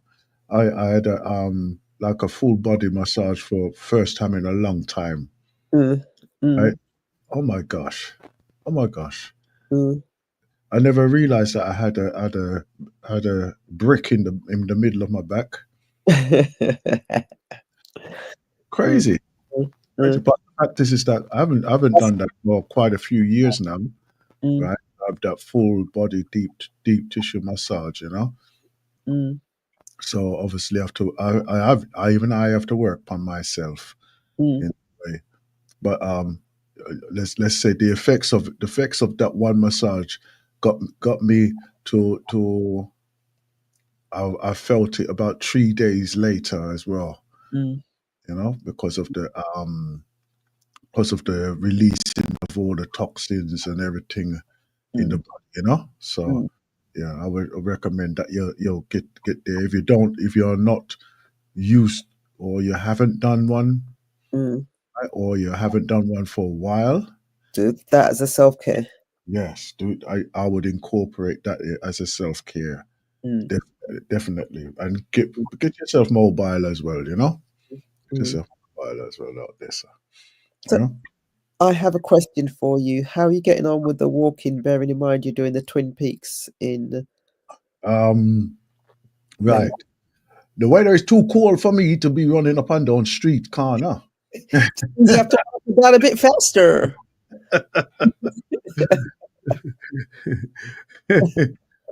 Hence, that's why I'm doing just the massage business and everything, conditioning myself ready for it before I jump off the cliff. Okay. So you're making sure Yeah, that yeah, all the muscles and the joints are subtle, yeah, yeah. got their lubrication. So Exactly. once you do the walk, you're Yeah, not feeling it, any of those pressure points. yeah, exactly. So well, next week I shall be putting out the requests for those who are interested Mm. in actually joining me on this challenge. Well, they call it challenge nowadays, isn't it? Okay. Quest for the Yorkshire Free Peaks, right? So Mm. it'll be 24 miles, isn't it? 24 miles plus. Mm. So yeah, I'll be going out to do that, and Mm. I'm hoping that there's going to be at least 100 of us who will go up, take up the challenge on that, and then let's go for that. Mm. But, so if you want to do it, like if you want to do it associated with a charity of some sort, Mm. you're more than welcome to do that. Mm. Or even if you just want to do it for your personal Yeah. self, Yeah. which I think most of us will do. Mm. That you should do it like that as well. So get out there and boom.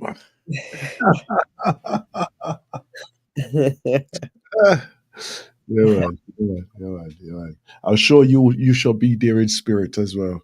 I will be there in spirit. Mm. I know what it's not 24 miles though, but it'll be I suppose if I'd done the walk 3 times, it would work out to be about the same length of time. 9 hours worth of walking is something I know I can do. Mm-hmm. And there's a route that I'm thinking would take me, up hills and down valleys effectively. Mm-hmm. So yeah, and it keeps off the main road. So it's you just need to for me, just walk with a stick. Yeah. Have you got those walking sticks? You know those I'm just thinking. I'm being practical. I'm thinking stick as in walking past, see that there's a tree that's being felled. Oh, okay. Picking up the appropriate stick. I don't have the official sticks. It would be more that type of stick, because for me it's more not in terms of falling down. Even though some of the walks that I've done, it's been treacherous. It's more when the dogs jump out, it's just thinking, okay, stay calm. Because they're just marking their territory and just encouraging you not to move to the left or to the right, just to keep straight. Yeah. Having a stick for me seems gives me something to hold on to rather than swinging at a dog. Some of those dogs have no manners. Yeah, I know that one. But funny enough is when I do go out walking and I'm in the park, you know what makes me do laugh is when the owners grab up the dog, and I'm walking by and I'm thinking, I wouldn't even eat that one. What? There's no meat on that at all. Sometimes they may be dragging it up or holding onto the lead a little bit tighter because they know that their dog, if not recognizing that their master or their owner is holding them tight, they start yapping at you, and they don't want that. So that's the way because I know that with the dog, it's very, very, very rare that a dog will come and bark at me. Right? Okay. Very, very rare. Very rare. It's usually just curiosity. that them come and then just sniff and go on and You've go on obviously met the ones in Jamaica then. Huh? Definitely. You obviously haven't met the dogs in Jamaica. Full of chat. They're just full of chat. Yeah. They would introduce themselves via the sound of their voice, and yeah. even some of them don't even understand why they're doing it, but they do it, and then they set off another dog, and they set off another dog. So yeah, they would be inclined to. Yeah, them dogs are just full of chat. I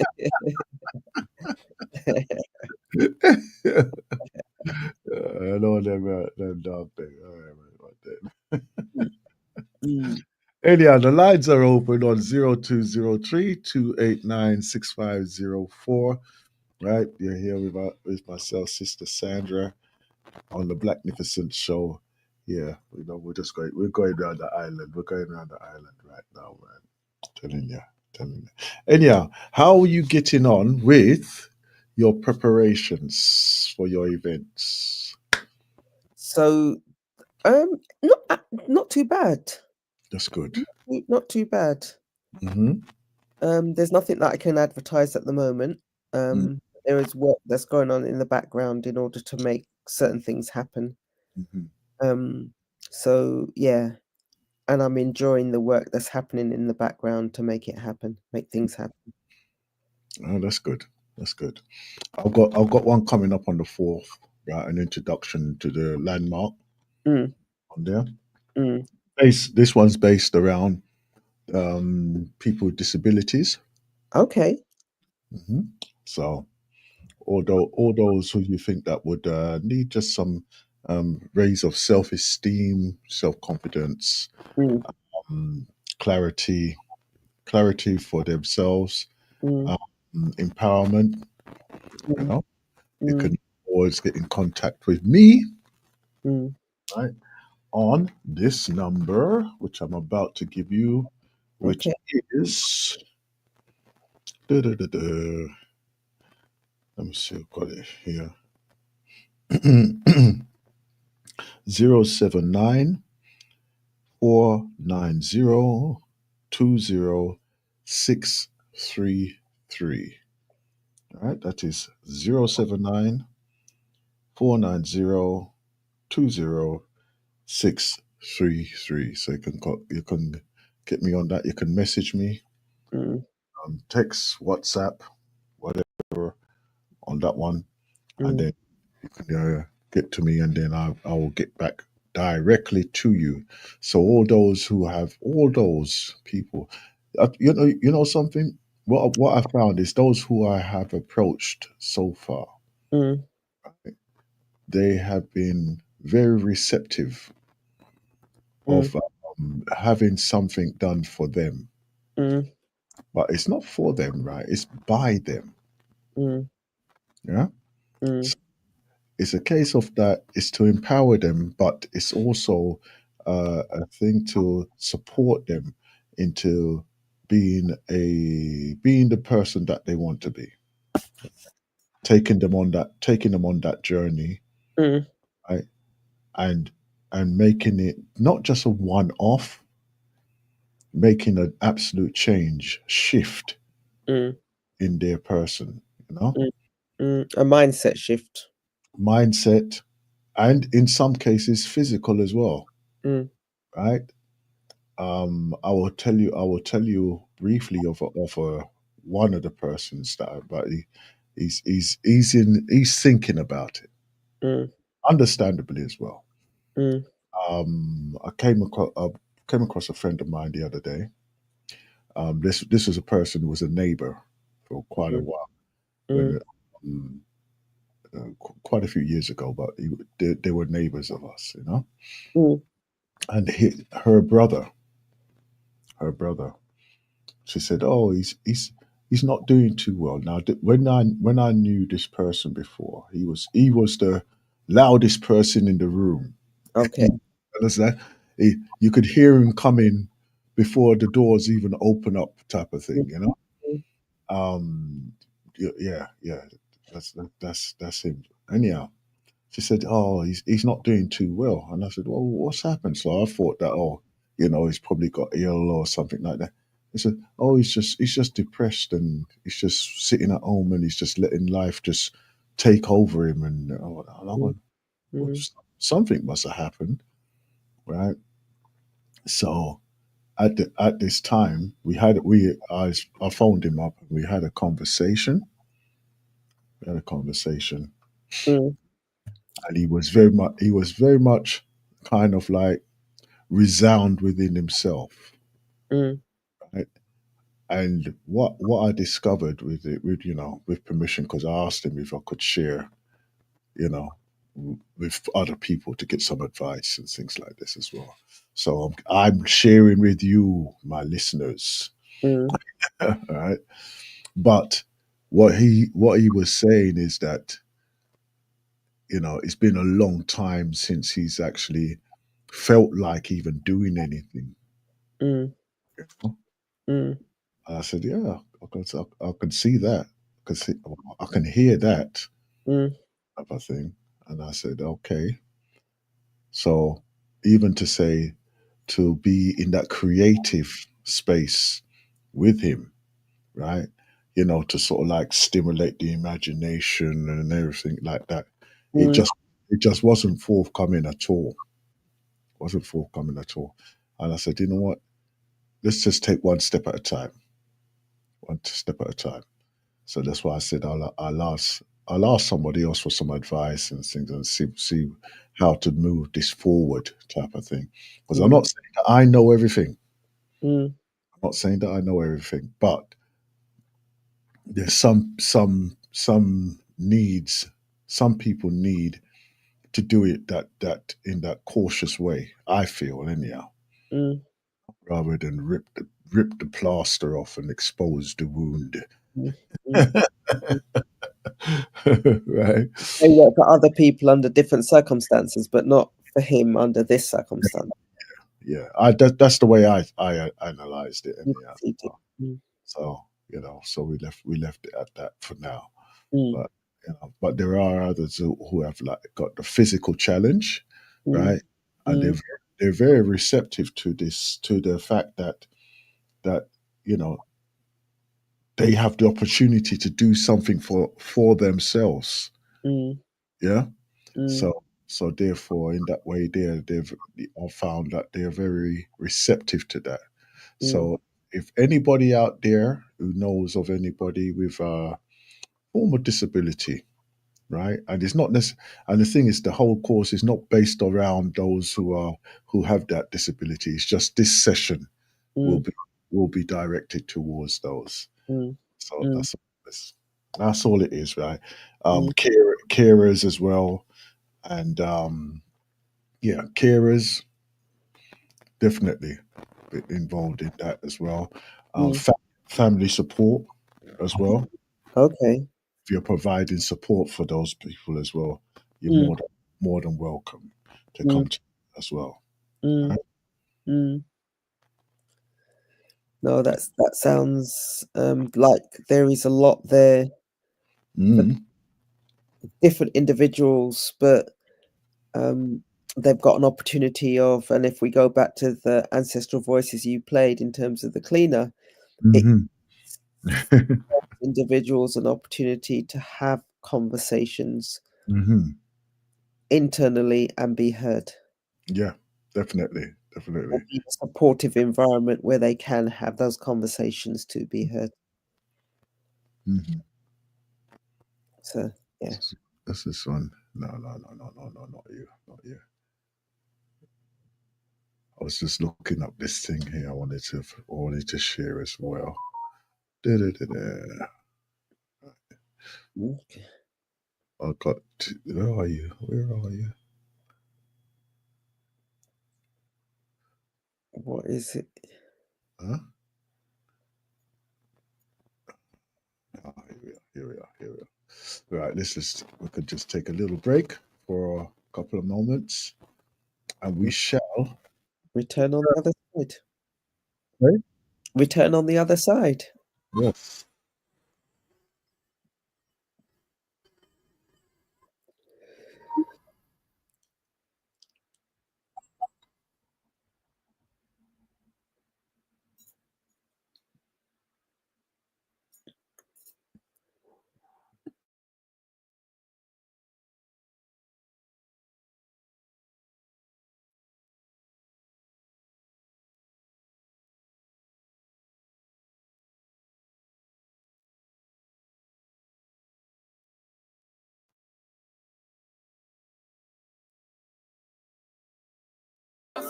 know. Told you I was doing fine. It's a lie. You should know. And if you want the truth, I'm still in love with you. No matter what I do, I'm still in love with you. Tell myself I don't care who you're with, I'm losing my mind. Oh, I picture you making love to someone else. Tell me why I get drunk to shut up all these memories. Then I wake up and they come running back to me. So have your fun, give me none. I guess you've won, and I messed up. And I'm acting a fool, 'cause I'm still in love with you. No matter what I do, I'm still in love with you. Tell me you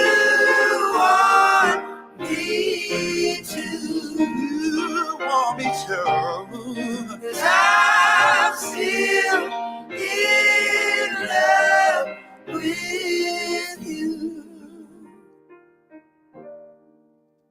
And it's killing me. Endlessly.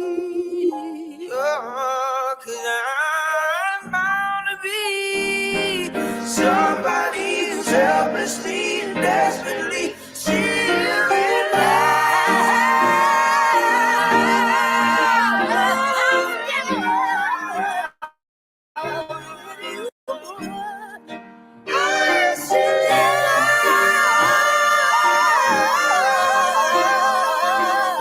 with you, baby. Tell me you want me to, baby, baby, baby, baby, baby, baby. 'Cause I'm still in love with you.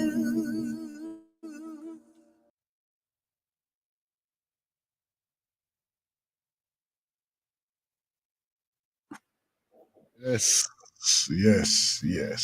Talk about love. Talk about love. You got 12. You got 12 hours to book. No, no. You got 24 hours to book the restaurant, right? Well, restaurants are going to be in high premium. Flowers in high premium. For me, are you adopting it because it's something that you choose to do, or are you doing it because it's the season? Look, stop complicate the thing. I just book it, yeah. If we're doing it because we choose to do it, then all good. Don't do it because it's the season. Oh dear. Oh, that's it. I know that there's gonna be enough people run round, isn't it? Even though I don't do this type of thing, but I'm gonna do it anyhow. Yeah. I was listening to the radio earlier on, and they were speaking about the price of flowers, and those things like that have just gone up extra. Yeah. And like I said, are you doing the choices are why are you doing it? Yeah. Well, all you got to do is just wait round about 5 o'clock. No, 5:30. You know what I'm gonna say, innit? Yeah, wait around about that time there, about 5:30, just before it gets dark, and then you can get them for free. But anyhow,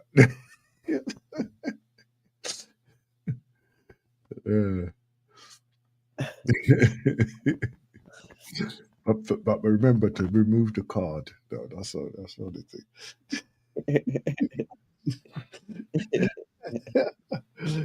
Not that I've ever done that. No, not that you're speaking from experience or Yep.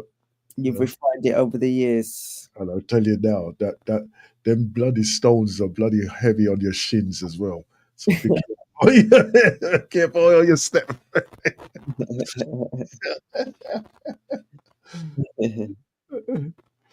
Oh yeah, yeah. I'm only joking, people. Don't do that. Don't do that. Okay, it's only said in jest. Don't go be doing that. Okay? Right. Anyhow, yeah. So yes. So what's it? Hold on. Just for a point of like conversation, what is your favorite meal at the moment? Because I know you're probably your taste has changed now, isn't it? For me, from a homely meal, it's always going to be ackee and saltfish. Okay, and saltfish. And now I can also say it doesn't necessarily have to be saltfish. It could just be ackee, and the way that's cooked up, that can. And then with the hard food, I'll eat that morning, noon, and night. Okay. Yeah. It's Right. not, and there's very little that someone could do wrong if you're eating out. For me, whereas with fish, there's things you could do wrong. And it can poison you a lot easier than the ackee and the saltfish. It all depends where you go. Yeah. Yeah. Trust me. Price doesn't mean that it's any better. No, it doesn't. No, it doesn't. Tell you now. I can tell you that now. Doesn't mean it's any better. I remember going down to I can't remember where the place is called now. Oh, it was a fish place in Jamaica. What's the one on the north coast? There's a one on the north coast. I'm not going to know that because the only one I'm going to know is Hellshire. Hellshire. That's Hellshire. That's Kingston. No. It wasn't around there. It was on the north coast somewhere. Yeah. And it was like during the week as well. It was so it was like a lot quieter.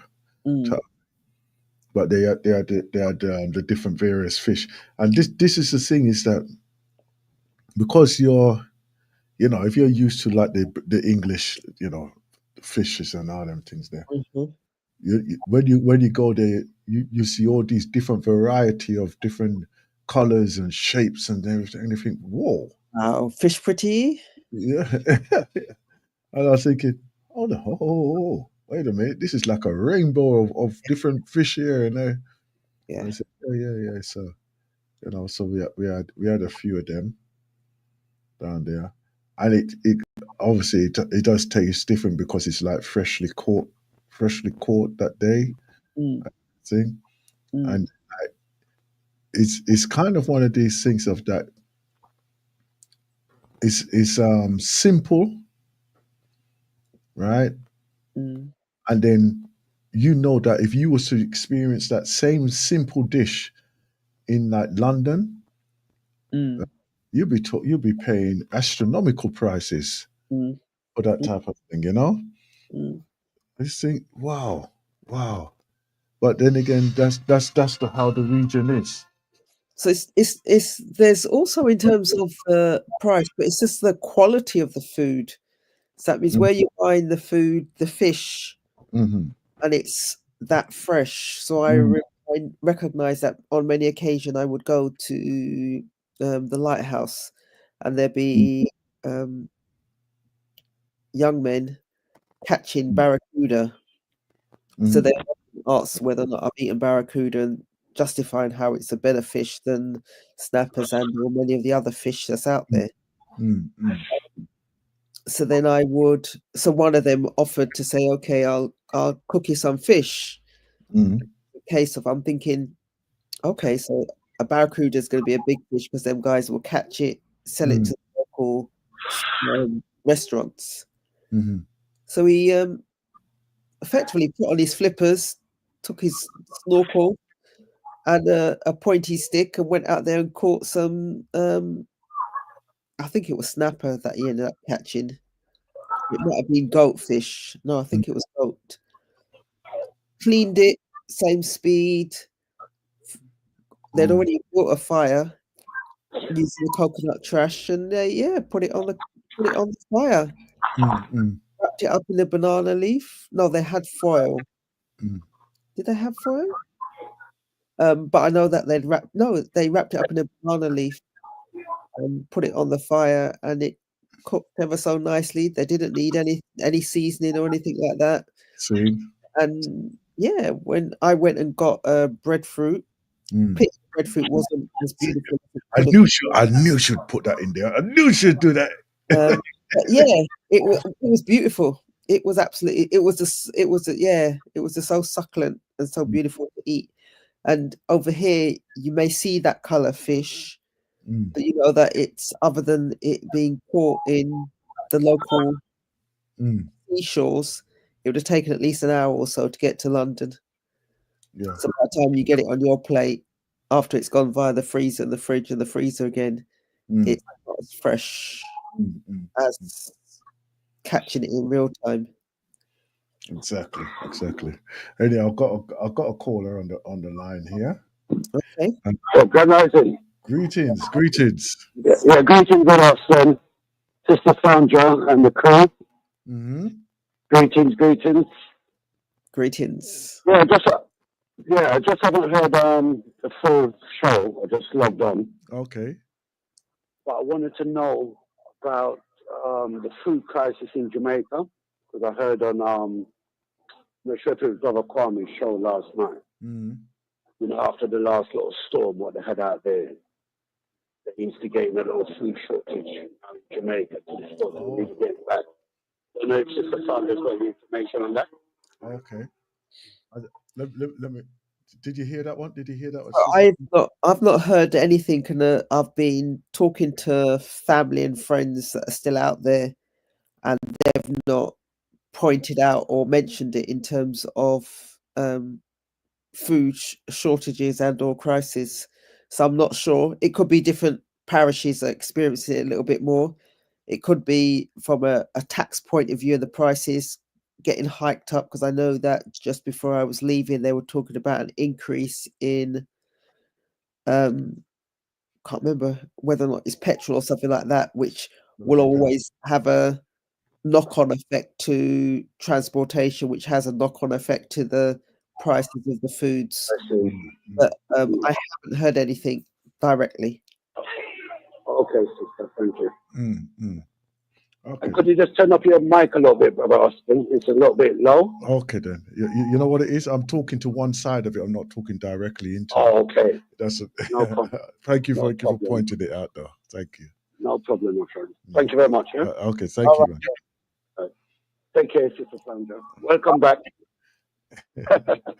Only for a short while. Short while, I know. Getting jealous. Yeah, man. Yeah, this place here, man. It's time to take down somewhere nicer than this if you can, man, because exactly this place is just depressing, and you know we've got work to do here. There's no place to run, but you know. That's why we always talking into the preparation for the exit. Yeah, I don't know if you heard.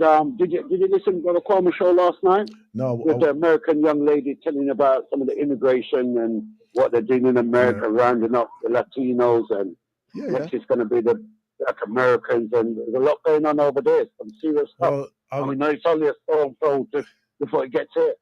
Well, the thing is that it's been going on over here anyway, because I know in the London area what they have done. They do like a flash mob type thing of that. They just stop people on the train, and then they're pulling them off and taking them straight to immigration. Yeah.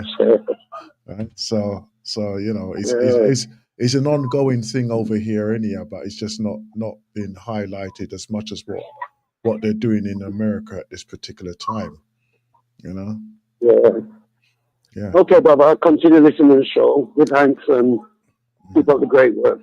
Okay. And Sister Sandra, Mm. the rest of the listeners, have a good day. Okay, great. All Thank you very much. Huh? Okay, thanks, brother. All right. Thank you, sister. Bye. There you go.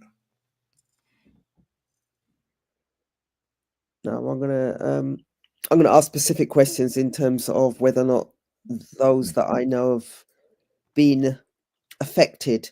I know that a lot of those who I do know will. So someone I know got about 2 people I know. They've got their own livestock, so they've got their own pigs, they've got their own chickens, both of them pigs and chickens, and or they've got their ground provisions that they can go and make use. So yeah, they will need to be buying. A lot of the people need to be buying the food in the supermarket, but I don't know whether or not there's any shortages. But some of it, recognizing, and we touched upon it briefly from a politics point of view. There is going to be an election, and there is. At the time when I was leaving, they started the jockeying for position. So if one person can withdraw the food and another one can magically make it appear, that puts me in a better place with the said voters.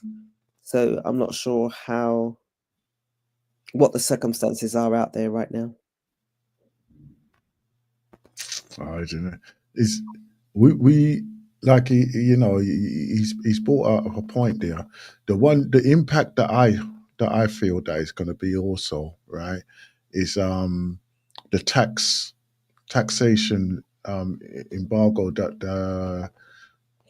the president has put on importing of goods as well. Because obviously he's trying to turn it around to say that, you know what, America for Americans and American goods, and trying to turn it around, but in such a drastic manner that it's gonna have a massive knock-on effect in that way there, because as much as what he's gonna do it, others are gonna do it to them, right? So, but I don't think he's worried about that. He's not worried about the import export. He's just trying to make an impact for the people who's actually living under his umbrella. Huh? Everybody else can pay. And that's unfortunately that's the way that, from a politics point of view or from a political point of view, that they tend to do, is that I will look out for myself and I will justify the rationale.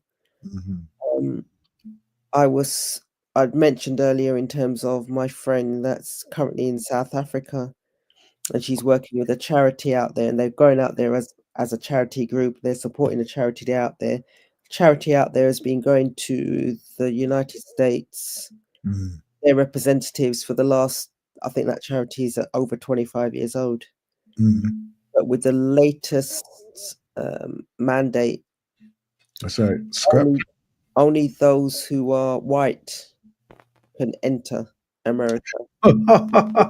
Charity members who are that's kind of blatant, isn't it?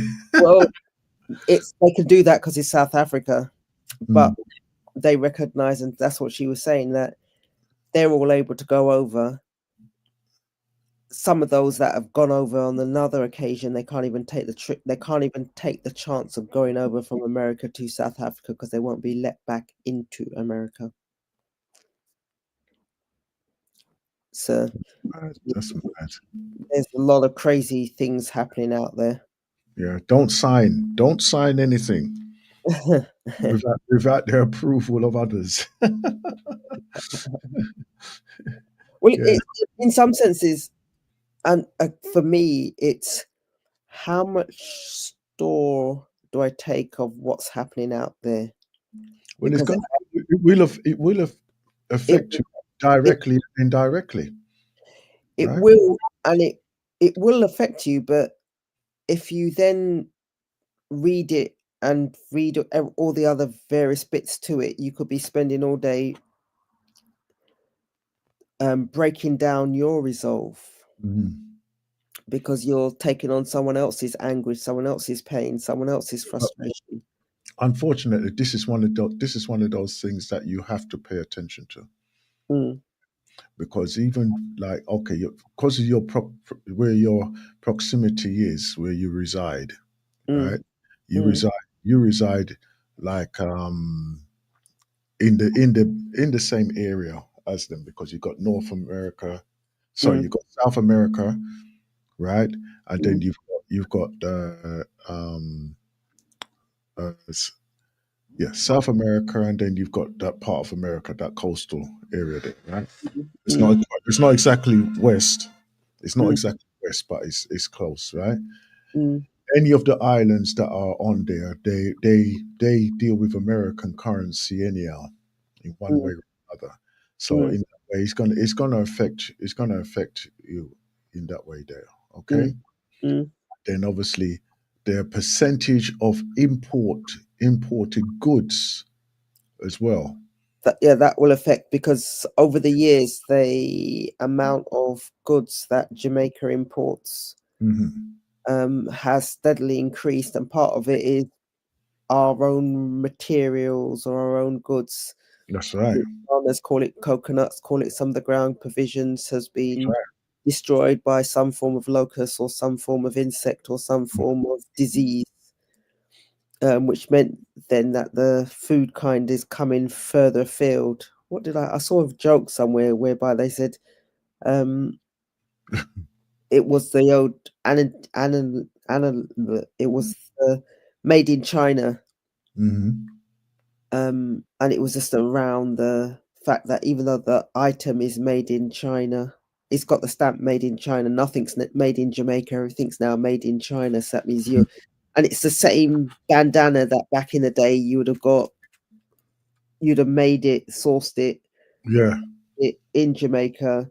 Now the bandana's coming from China. So there are a lot more things that are coming from outside Jamaica, and maybe it becomes a wake-up call. It goes back to what Brother Akram often says. I've actually got him on the line here, so okay. Speak of the man, and he shall appear. Yes. Greetings, my brother. Yeah, grand rising, and grand rising to you, Brother Ashton, and grand rising to our sister Sandra. Yeah, man. And also to the Galaxy family at large. Grand rising. Yeah, you were mentioning earlier about the weather and the skies and goodness, and oh my Lord, here it's so beautiful. I went for swimming today. Water was just like getting into a very hot bath. You don't understand how wicked this woman is, you know. Right?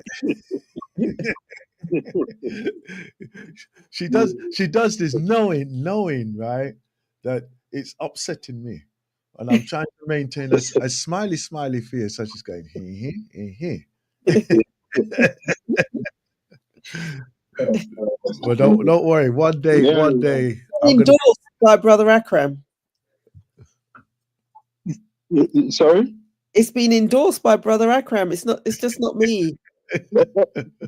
Oh, most certainly. I'm telling you, when I got in the water, I said, "Wow, it's so hot!"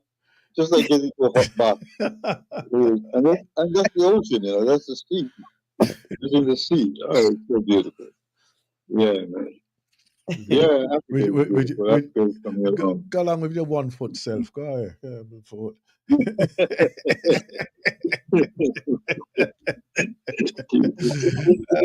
you were mentioning about Jamaica, and I was speaking to a friend of mine yesterday about Jamaica. I mean, he's in Jamaica. You know, we've been cab drivers for many years, but he goes back. He spends a lot of time in Jamaica, and in fact, he's got a business in Jamaica. He drives buses. He has a few buses running in Jamaica and things like that. You know, and so he was pointing out to me about the situation of that. I remember we were talking about the highway last week, and I ran it by him. Yeah. And he was saying exactly what I'm saying. He said, look, he went on the highway and it cost him £2, but approximately £2.50 UK money, and you know, he wasn't going from one end to the other end, but for the journey that he was doing, that it cost him that much. And he said, so he tried to use the ordinary road. He said, man, the potholes. I mean, he said he ain't going to do that again. And even the journey going on the highway took him just 15 minutes to get to his journey. You know? See? And that's what I'm saying. People need to understand that things has got to be paid for. Unless the government subsidizes it, I mean, then it has to be paid for. It's paid for everywhere else in the world. Tolls are being paid because money has got to be paid for in the roads. Well, the thing is, you know, one of the things that I feel that Jamaica, right, and a few of the islands, right, that they've missed out on big time, right, is that they haven't their civil engineering for the infrastructure. They should be mastering that now. They should be masters of that. Yeah. And the fact is that they're holding themselves back because of the costs of doing it. But the fact is that if you do a job properly, then it far outweighs your initial input of finances anyhow. Because if the roads were of any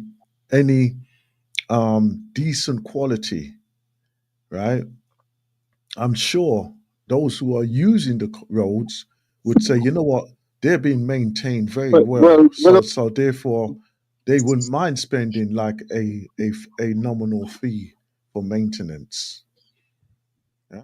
i.e. tax. Well, coming to that situation of paying, one of the other things he pointed out to me, why Jamaica is also in the problem that it is. He said there's a lot of people working. They are working. They're not so much, you know, that people are not employed. They're working. But taxes are not being paid. Yes. You know, many people are not paying into the system. You know? So therefore the government doesn't, I mean, very few people that the government is getting money from.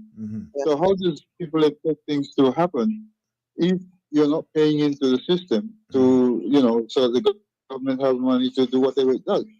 You see? Because unless it has natural resources like, you know, like what Libya had, he had oil, so he make that money and he can use it to find, you know, for the backing up of the government to do whatever. But unless you have that sort of thing, then it's very difficult. Yes. Government has to get money from somewhere. Well, maybe, you know, I know that the employment and actually monies that run through that way is very precarious, because there are still some people there who do get the money to the hand, money to the hand, yeah. And some of them prefer they like it like that. And then there are other businesses that do it like banking, through banking, yeah. So But they don't have the, and I'd agree with Brother Akram that it's frustrating because no one wants to pay for anything. So that means they're not necessarily paying their yearly taxes for their property, and compared to the UK, you're paying on a monthly basis for your property. They've just got the yearly, so there's a lot of people that don't pay their tax. Then there'll be the drivers, the taxi drivers, who will have tickets, regardless of what you thought the ticket was justified or not. There's a lot out there that are not paying their tickets. Some of them aren't justified. Some of them wrong place, wrong time, but there are some that, just cough up. Yeah, I was speeding, I was doing A, B, or C, and I shouldn't have been. And then just the others, because then if it is hand to money, there's a whole economy out there that aren't paying anything, but they yet still don't want to use everything, whether it be the light, whether it be the water, whether it be the this, the that, the other. at some point, like you say, unless there is some natural resource, and they do have the natural resources, they just simply can't mine them. So they've got bauxite, and that's one of 2 or 3 places in the world that has bauxite. All the technology stuff that we're using. So they've got the natural, they've got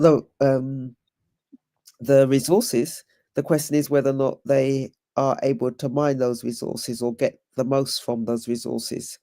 But for me, part of it is a mind shift in terms of, okay, so I want this, I buy this, I pay the going rate, rather than I want this, I take this, and my belly's full. And it's just having that little bit of respect that sometimes you need to pay for something that you're using appropriately. We're not talking about taking an advantage. Pay for something that you're using because that payment has a knock-on effect to provide it for the next person. Other services as well. He pays not only for that one directly, but for other services as well. Yeah. I hear what you're saying. I hear what you're saying, because like even when we say, oh, look how much I'm paying for like for instance to run a vehicle in this country, right? It's the money that is associated with running the vehicle is not necessarily directly just the vehicle. The roads, is also the infrastructure around all of that as well. That does as well. Yeah. So, but at the same time, the revenue, what they are losing, right, is a very high percentage. Well, systems aren't necessarily talking to one another, and those who are in the system, those who are in control of the system, they are inadequate. No, I don't necessarily know. I wouldn't say they're inadequate. I just say their mind is on other things.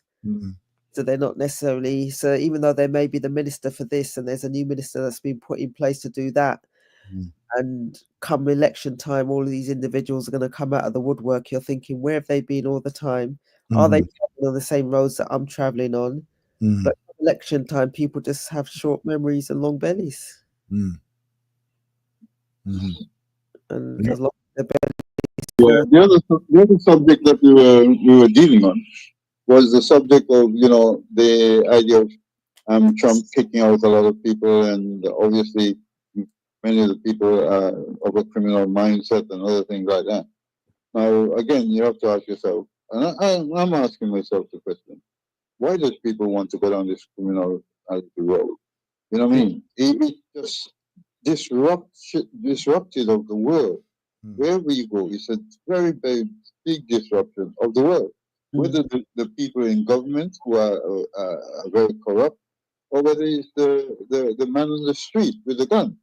And he also points out about the amount of guns that is coming into Jamaica, because we were talking about the docks and so forth, and the Chinese thing.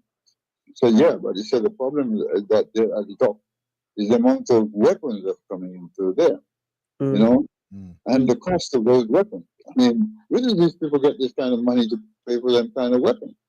And who is really behind the instigation of the weapons coming in?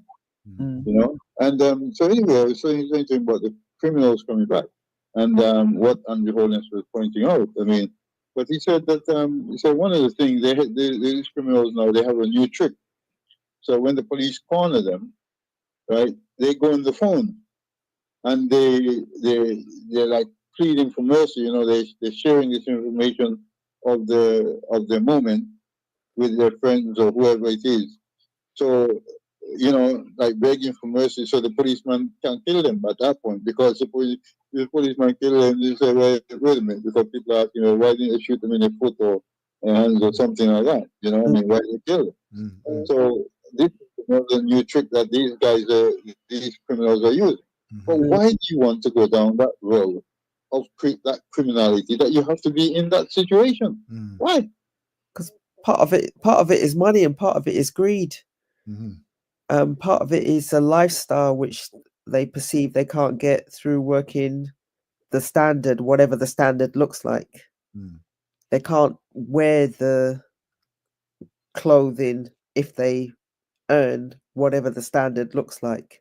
They can't drive the Mark II if they're working the standard.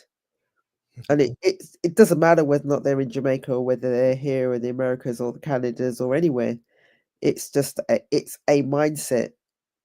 In some senses, it helps the world go round. It may not be the good journey. Well, I wouldn't say it helps the world go on. I mean, to me, I mean, the point is it destroys a lot of people's lives because whatever they do, right, they're not doing it and it doesn't affect other people's lives, right? Somebody died, somebody goods have been stolen, or and that is the problem.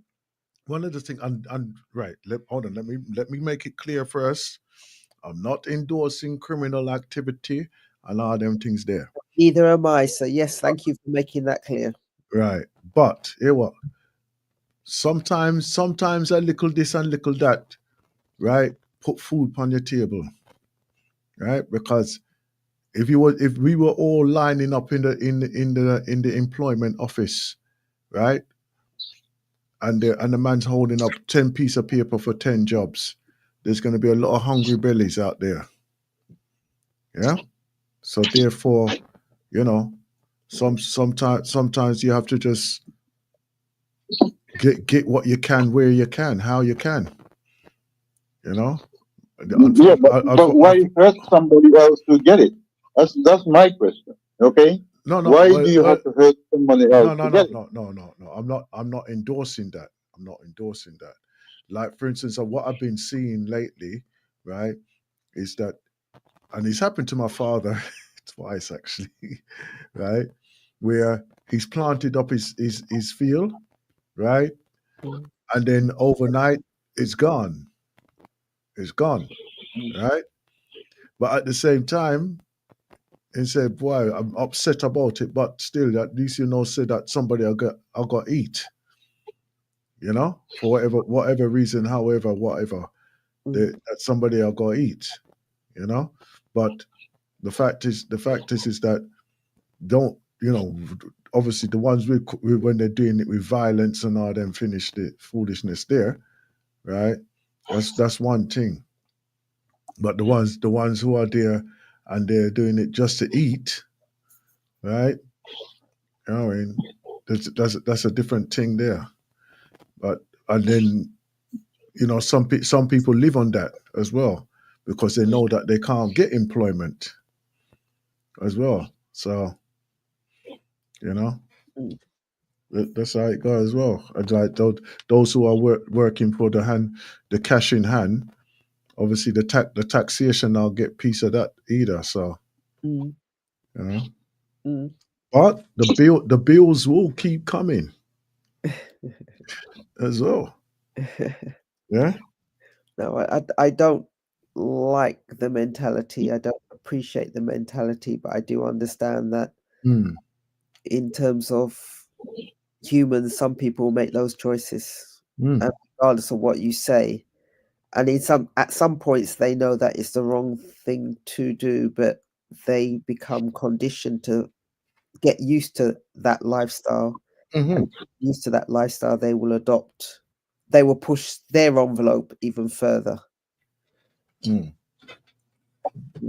but the point is, what I'm saying is, I mean, it's only because I'm talking from experience. I'm talking from the point that I've seen it around me. I'm working almost on a daily basis, right? Like here in Africa, for instance. Oh yeah. Right.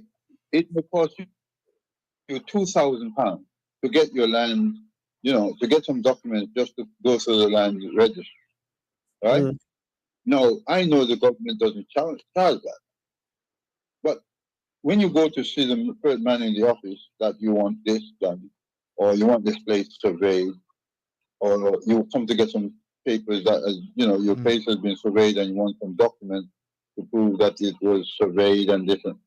And the amount of running around that you have to do, it's not like the person that's presented the paper is there and you can go and get your report on it and whatever. No. This body tell you, well, come back next week, come back tomorrow, and you have to be telling them, well, boy, I want this matter done today or next week. Well, you got to pass some money over. You want it next week? Give me £100. You know, it's a frustrating way of doing business, but it's something that a number of us have learned that that's what you need to do in order to do business, whether it be in the Africas or whether in the Caribbean or in Jamaica. There is a need for what appears to be a simple transaction is drawn out, and in order for it to become simple, you've got to pay for the privilege, which in itself is nice. Well, the figure, the biggest frustration that I always see out there, right, is like getting documentation around property, right? It's just drawn out to be over a period of years in some cases. How can a documentation take process of years to go through? Huh? Is it one person just doing it all by hand? It's ridiculous. But that's why individuals will do shortcuts, and shortcuts may end in or start a mindset that takes you down that everything then becomes a shortcut. And then from a cost point of view, I will continue to pay for the shortcut. So it's not nice from the mindset, as Brother Akram's speaking about. People make different decisions based on their circumstances. So is there something that the government and all the people can do in order to change the behavior? I would say it will be challenging because there's always going to be someone who wants something quick, fast, and prepared to pay for it. Okay. Yeah, but you know, my sister, I'm thinking today because as I said, it's not now I'm going down that road of thought. You know, there's an opportunity for a very honest company among us, right? That is, I mean, whether it's in Jamaica, but that company could be big. I mean, it could be one of the biggest businesses in the world today. Okay, a company where if I want to buy land in Jamaica, I can go to them, like, you know, you go to an estate agent in England and whatever. You can go to that person and they will, you know, facilitate the procedure because they have the clout and the clarity, you know, to be able to go and get these documents done in the proper manner. Yes. You know? I says, well, look, yeah, you want this land? Okay, fine. You can come to us and we'll get the land for you. We'll have it surveyed for you. If you want the house built, we'll build it for you. We'll get the architect and everything. And here, when you finish, you get your money done. No, you understand me? No extras, whatever it is. And there's a need for that sort of business. I'm telling you, worldwide. You know, I mean, if I had a certain attitude or certain people that was willing to work with that, I'm telling you, that's one of the roads I will go down because there's such a big need for that. You know? Exactly. No, I'm not doubting that, and I can see, I can feel it, I recognize it. An experience that I know in terms of someone I know in Jamaica who done just that. They thought they were engaging the services of someone who could facilitate all of the proverbial surveys, yada, yada, yada, yada, and they'd be dealing with one person. But even in doing that, that proved to be, what's the word? That's now been tied up in, and they can't get access to the land. And when they go back to the source, that land should never have been sold in the first place because it wasn't up for sale by that individual. It's just that people, regardless of where you are, seem to be there are some people out there that are working their brains really hard in order to take shortcuts and or maximize the money for themselves right now. And it's in some senses it can be seen as being in a sad state of affairs.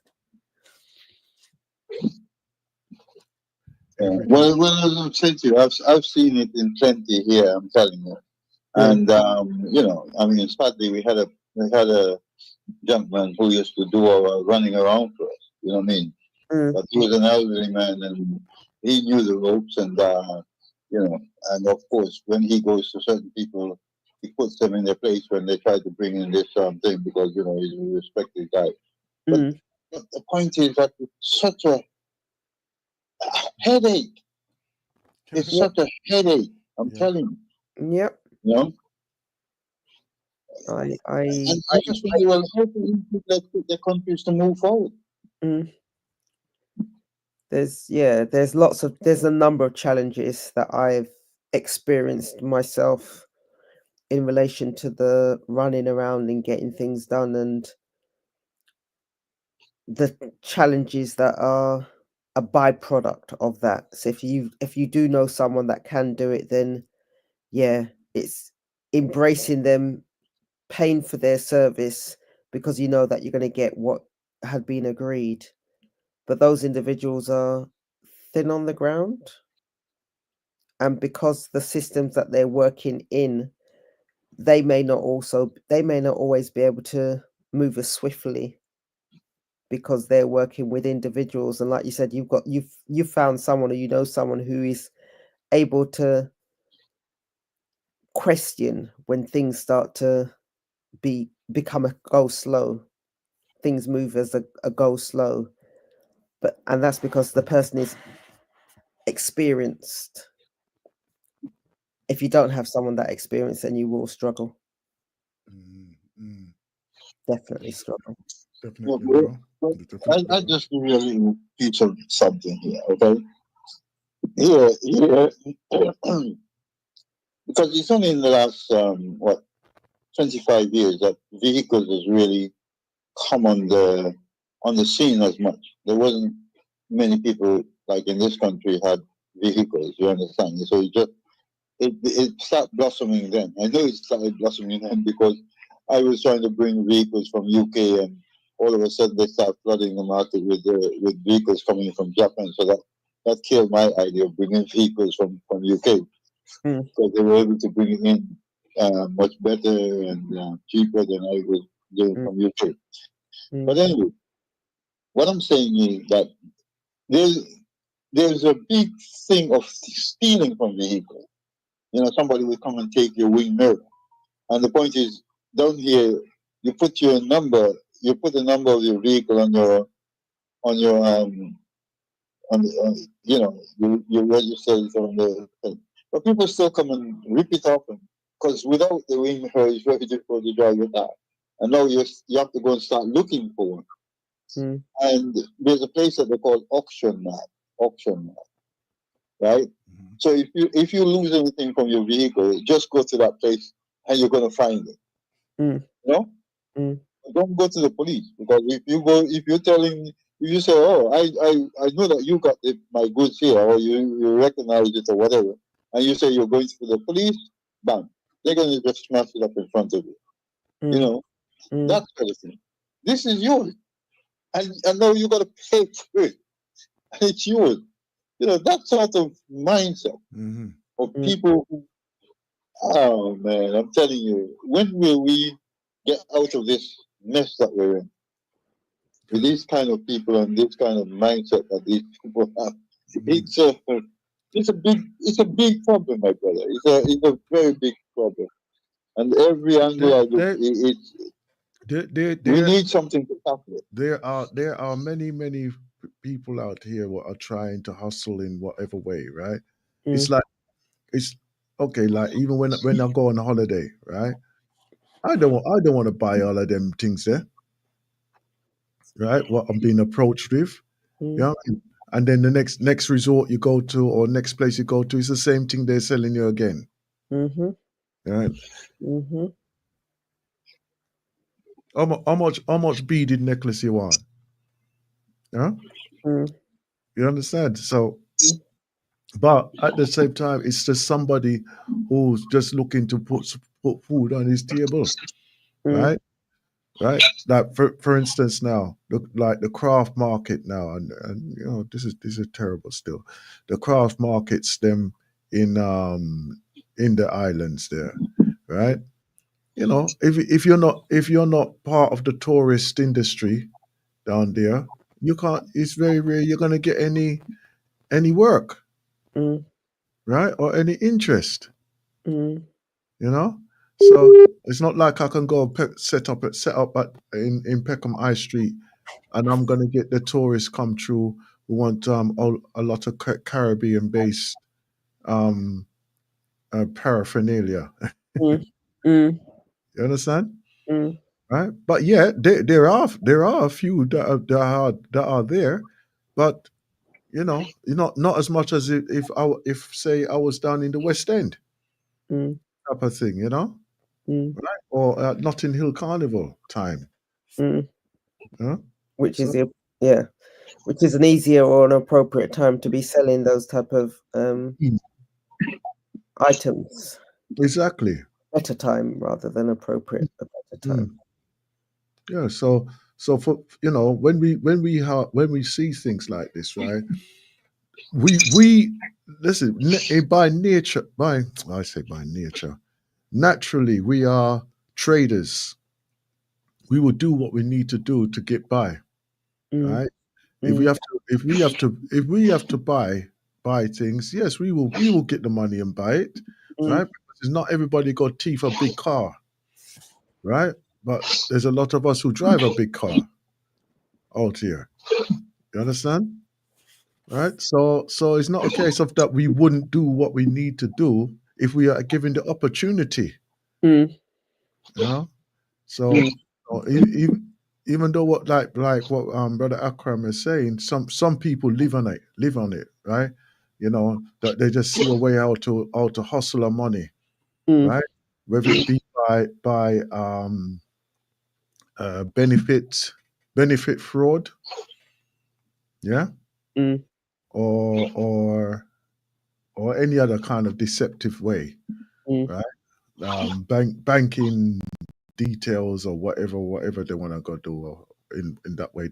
There's some people who live on that, yeah, and you know, some of them get caught, some of them don't, you know, and then you know there's others out there that does things that are deemed illegal in the UK. But then again, you go to Morocco and all them places there, and it's a standard trading barter, you know, right? So you know, it all depends where you are and what works for you. You know, and remember, there's a lot of these corporate people that are investing in things that would be deemed illegal at street level, while corporate level, it's a commodity as well. So, there you go. Yeah, but what is the need for someone? Okay. Say again. I'll give you an example, like an electrician, for instance. Okay. Yeah. It's like an electrician. Now, he needs to buy some cables to put into something, and he needs 6 millimeter. Right? He tells you, I need money for 6 millimeter. This is the price it's going to be. Yeah. You give him the money to go and do that. He buys 4 millimeter, right? Which is cheaper, so that he can put the rest of that money in his pocket. Then you got you're going to pay. You got a Grenfell situation. But like a quality. But that's the way they operate in some regards. Yeah, but he's going to get paid for the job. He's already, I mean, so why do you have to go to that extreme to steal that extra money from that man? Why are you lying and cheating that man just because you want to get that extra money? He's already given you a job, and he's going to pay you to do the job. There's no need for him to steal because he's got a business and he's getting paid to do the job. That's this sort of mindset that we have to change it if we want to have a better world that we want to live in. We have to. I agree with you on that one. Not everybody that has the money to pay that kind of money all the time. Not all of us are not like us. Not everybody's like us. Well, in order to, there does need to be a shift in the mindset. There needs to be a change in behavior whereby that individual doesn't see the need to overcharge in order to make an extra dollar because he's already got your money and he's already got the job.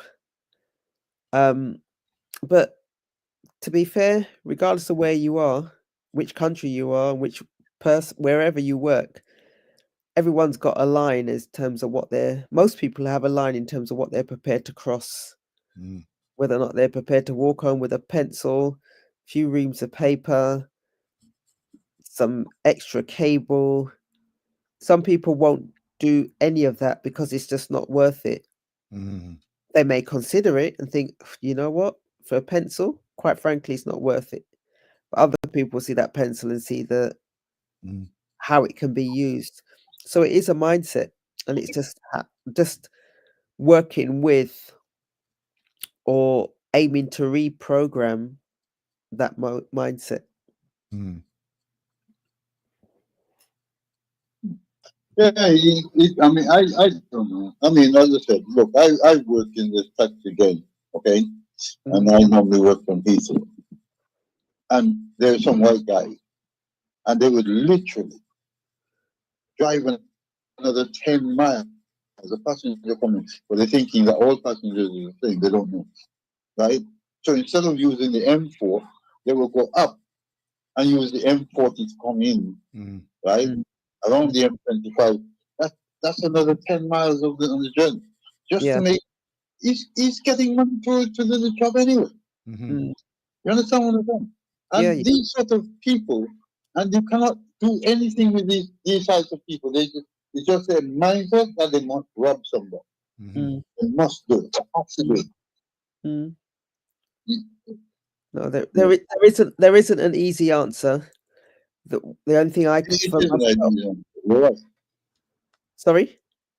But I said you're right. There isn't an easy answer. But one of the things that I said, one of the things I look at, as I said, especially in this situation of land and people trying to do things and so forth, because I'm hearing it from every part of the world. My friends in the Ghana, in Tanzania, in Jamaica, in Trinidad, in Barbados, every place is the same problem of this. You go to buy land and the man tell you such and such, and you're looking for your documents, and it's not happening. And then what I'm saying is there's a need for a very strong organization, right? That is strong enough to be able to. It's not necessarily an organization, though. Hold on, let me allow Brother Adam in here to make a comment on there. Brother Adam, greetings, my brother. Yes, good afternoon. Greetings. Good afternoon, Brother Adam. Yes, and good afternoon to the rest of the esteemed panel. Correct me if I'm wrong. Are you just, well, maybe you could just, rather than me assuming, what is today's discussion about? Is it about, trading and doing business, etc.? Well, both. Well, what our theme is, right, is mind-soul connection, right? So we're talking about the moralities surrounding trading and people. So it's more about the people and their way of actually acting at this time, right? And brother Akram has opened that conversation. So Mrs. Smith and Mr. Jones, I'll go correct him in a minute. And along with yourself. So that's what we're talking about. That's what we're talking into right now. Yeah, it's all right. Several weeks ago, I did two workshops for my Money Talks program. I developed a workshop called Money Talks for young people to help them learn how to gain, sustain, and retain wealth. Because, from my studies, it would appear that wherever there are high levels of unemployment, there are also high levels of crime. And so I believed from that I thought, well, if I could show young people how to make wealth or how to become wealthy, then they would essentially be able to do what they need to do to get wealth and not be drawn into crime. Yes, that's what my Money Talks program is about. So I went to Our Own People first, and it was just one set of BS from the start to end as to why they can't do the course. Right?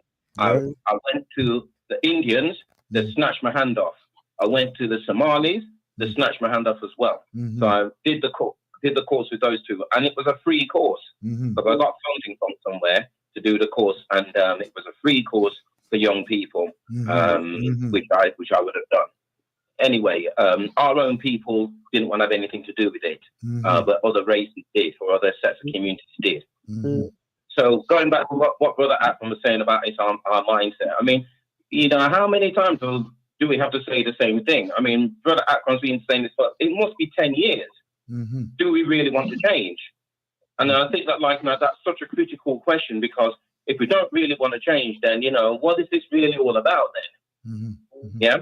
And so, and again, just like the point he was making about why would somebody want to extort money out of somebody else if they've already got the job? Yeah, again, it comes down to the values and principles and ethics that we live our lives by. So, if we're following what I call Negroic attitudes or Negroic principles, failure principles, then obviously we're going to fail. But if we start to follow Bahatic principles, I believe we can win. What do you think? Yeah. Sister Sandra, I think, is going to answer this one. Go ahead, my sister. No, I agree with you in that changes need to be made. We cannot always think about, or we cannot keep harping back. So the question, you've done the course, you've offered the course to our communities, and we've turned around and we've said no, and you've got other communities biting your hand off. So other communities see the value and the benefits. It's sad that we're not yet seeing it within our communities, those that you've spoken to and others. And I think we've all got experiences individually or collectively whereby we've not taken the best opportunity based on what's been presented. And that mindset does need to shift. Oh, yeah. Thank you very much, sister. And one other thing that you said earlier on was about we just need the opportunity. No, it wasn't you, sister. Somebody said that. That was me. We just need the opportunity. That was me. Oh, right, Aston, yeah? We just need the opportunity. But in one of the things that I put in my workshop to young people is I say that opportunities around us all the time. Exactly. Opportunities are always there. Yes. So all you need to do is train your mind to be able to look around and see things, what kind of things can be improved upon. What kind of things are happening in society that looks like it could blow up and be successful? How can I make a better service than the man next door to me or over the road? You see, opportunity is always there. We don't need nobody to give us no opportunity. Hold on. Let me put some concept on or content onto that. When I was stating that the opportunity, I was relating it to the Caribbean. Yeah. Right. Because there are many areas like the inner cities, right? There are jobs there, but there are not enough and sufficient enough jobs for everybody. Yeah. That's why I say that. Yeah. Yeah, but I mean, but if I've said this on Galaxy many times in the past. Every African should have a job, create their own business. So I mean, if we're going to say, well, let me just sit down and wait for Leroy over the street or Marcia up the road to create a job, and then hopefully they'll employ me. Anybody who's going to do that is thinking in a Negroic manner. You know, every one of us should set up some form of a business to, you know, so that they can have an income and increase their assets. So once again, let me put the scenario to you then. Right? I know I'm jumping in. But I want you to grasp this point. You have an inner city area, right? Now, I know for a fact, right, and I'm sure Sister Sandra will testify to this. If there's a job of vacancy, right, you'll get up literally thousands of people lining up to apply for that job. Is that not so, Sister Sandra? You'll more often not get more than one applying, yeah. Right. So therefore, you know, look, it's not like they're work shy, right? It's the fact is that there isn't enough jobs and availability of jobs for everybody. So therefore, I hear what you're saying, that, well, you know, if you can't find a job there, try and create one. There's the other side. The other side of that is financing it, right? And they it's not like they can just go down the road and get a bank loan and everything, because not everybody's gonna get a business loan just like that out there either. Aston. Yes. Aston. Then, let me interject. Yeah. Here I live in Leicester, right? Yeah. And several years ago, apparently somebody set up a business on I think this is back in the 80s or something. They set up a business on less than £50. What they did, they said, I want to become an estate agent.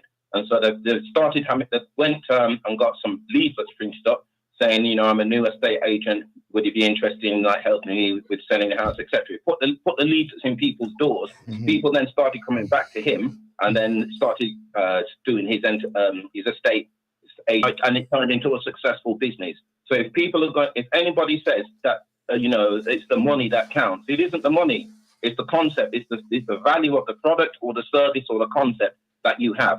Does the product, value, or service have great demand, or does it have very little demand? So don't worry about the money. Don't think about that. What you need to think about is making sure you provide a first-class product, service, or concept, and then you'll start making money. So don't let anybody... Listen, my God, what's the guy's name? Mark Zuckerberg?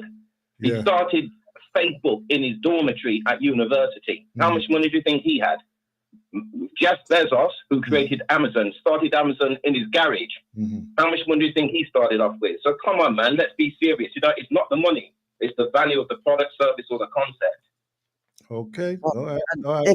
If I go back to our initial conversation when I was speaking about looking up and seeing grey clouds and thinking about this season in terms of, if you're thinking about it in terms of the preparation, the cleansing, as you said, brother, there are opportunities out there, but do we take them? Do we make the best use of those opportunities? And there are things that we can do with little or no money, or things that we can do that don't take a humongous amount of money, but it's the first step. And it's, are we prepared to take that first step? Are we able to take action in order to achieve a goal, a dream, or a desire, in order to change our circumstances? And that, for me, is a bit where I digress with what Brother Aston was saying. There may be jobs, but do we have to be thinking about jobs in that way? Do we need to be thinking about working for somebody else? Can we not create something for ourselves? And or, because there's enough space for all of us to eat, there's enough space for all of us to be creative. But some of us choose not to, for whatever reason. Okay, and so with a situation like that, there's, I guess, what I start off with my workshop is palace or prison. Yeah, you decide, because I know that if you go down the route of world creation, you can get to end up living in a palace. But if you decide to go down the route of crime, you will get to end up living in a prison. And I start with that and I end with that, where I ask the young people, palace or prison, you decide. So they've got a chance now to say, right, well, look, we can use this information that Adam has given us, or we can just say he's an idiot. Who's listen to him for what? We do what we want, all right? And then go down and, maybe get involved in crime and then end up in prison. But I can't say that they were never warned.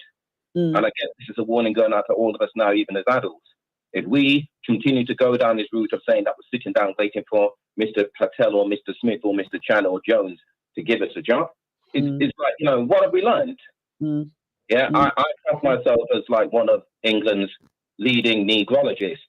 And as a result of that, my research shows me that many of our people are still thinking like Negroes.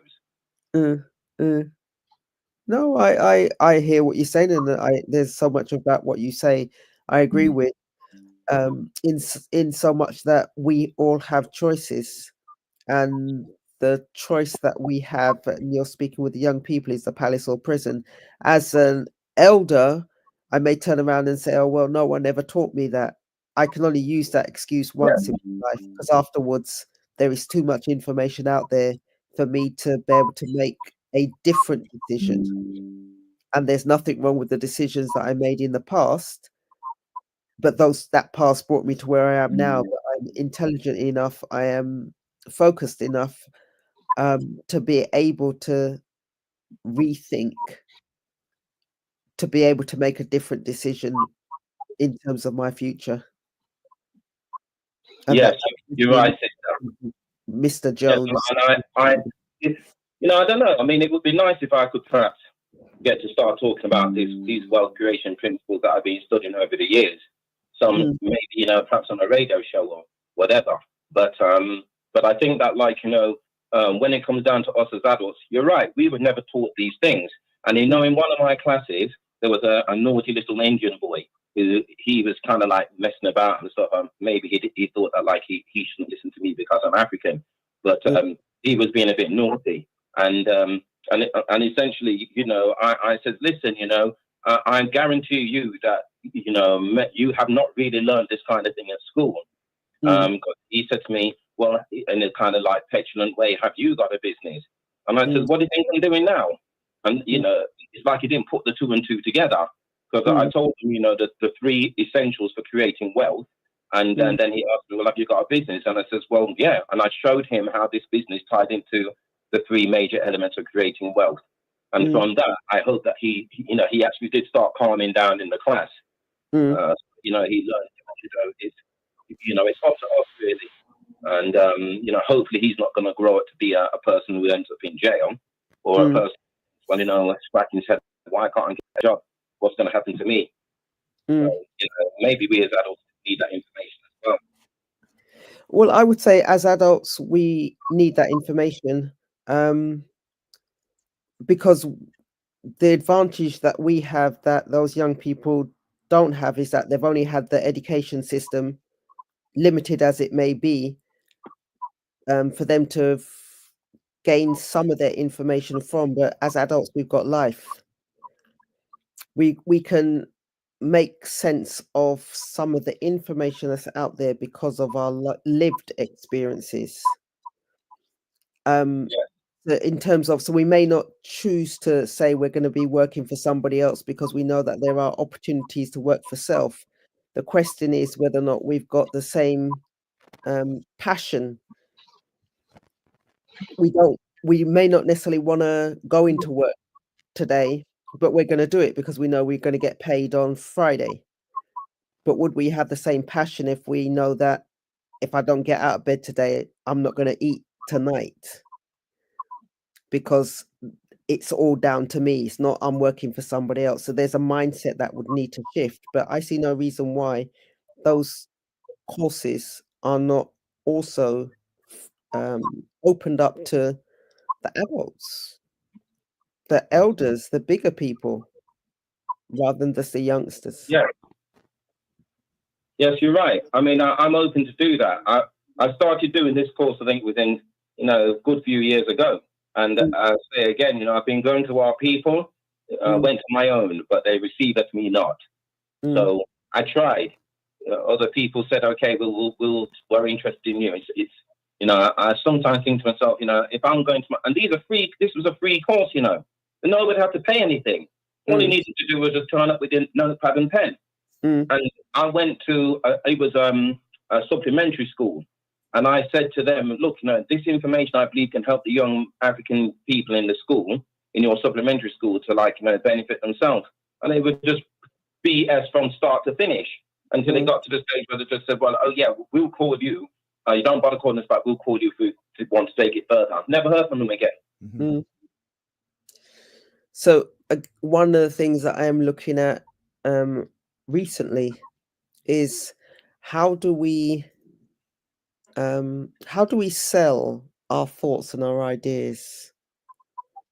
So it's not necessarily that what you're speaking about is not valuable. The question is, how did you put it across for the person who's listening to it? Are they in the listening state?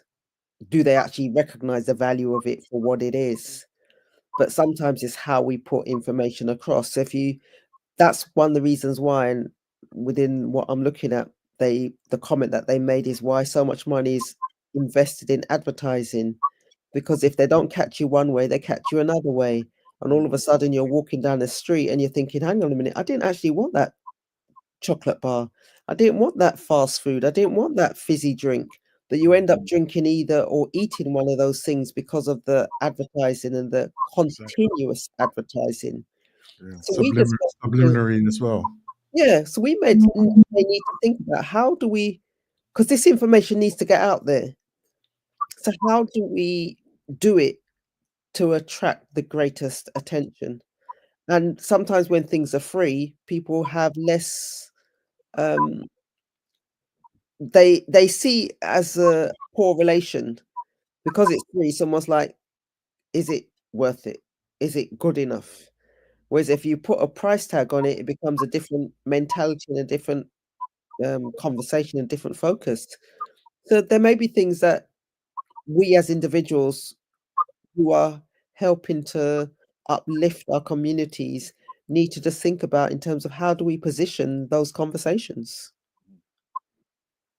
Yes, yeah, you are right. I mean, I know over the years, many supplementary schools up and down the country have been saying that they haven't got money, that they're broke, and that if only they had some money for this and money for that. I understand what you're saying. Yes, one should always put some kind of a value on the product value or product, service or concept that they're trying to sell. You should always do that. But in a situation like this, where black supplementary schools especially are being saying that they're broke as hell, when somebody then comes to them and say, well, look, this is something that can help and it's for free, I was shocked to find out what they said that we'll see about it. You're expecting them to bite your hand off and say, okay, when are you available? Where's your diary? Let's put something in there. Let's ink something in there right now. And that, from what you say, definitely wasn't the case. Sometimes, like I said, sometimes we are our own worst enemy. And then we will cry and we'll moan and say, how comes this person or that community or this person's doing better than me or my child or my circumstance? And as you said earlier on, there are opportunities that come around on a daily basis. The question is, are we ready for those opportunities? Are we in the state to appreciate those opportunities, to attend those classes, to gain the lectures and the lessons, and to make the most of those said lectures, lessons, and information?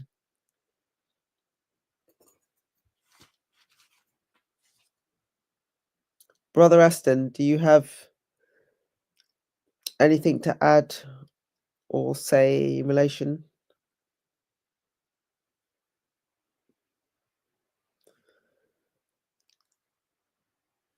You're muted.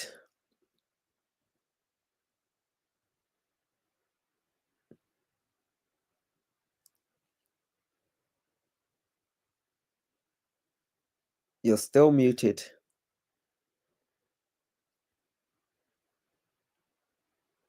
I know we're coming up to the end of the show, but right, can you hear me now? Beautiful. Right. Yeah. listening to both of you, I thought I would leave you to go through this conversation, mainly because you're both in the same line of field of presentations around that conversation around monies, finance, and what is the outcome, what you want as the outcome, right? My thing on this now, obviously, there's different levels of different types of presentations, right?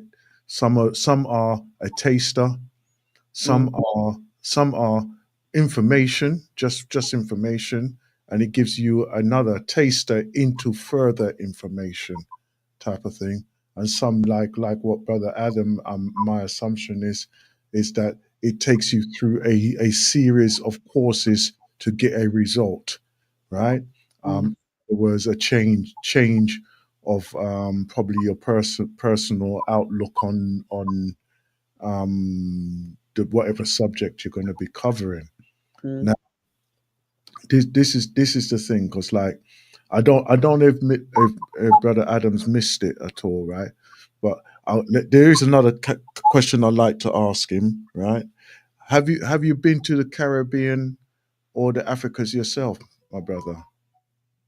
Yeah, loads of times. Right. So I had my honeymoon in the Gambia in 1997. Okay then. All right. That was hardly the strip wasn't even there in 1997. That's how far back I go. That was pure bush and beach. Pure beach. Yeah, the strip wasn't even there. Exactly. Right. So in that way there, right, you can see the hand to mouth living that many of them actually lived, right? And unfortunately, the system and society doesn't support those who are in that state, right? So therefore, when a person is doing, like as what I was discussing earlier on with Brother Akram. Oh, sorry, I got him down as well. I was discussing with Brother Akram, right? When a person has to do whatever they do to just even feed himself or his family, right? Sometimes the lines do blur, right? But then again, there are those who just live on that because they say that's the way forward, and that's the way that they can only see, right? But as you are pointing out, right, there are opportunities all around at the same time. But my perspective is as well, right?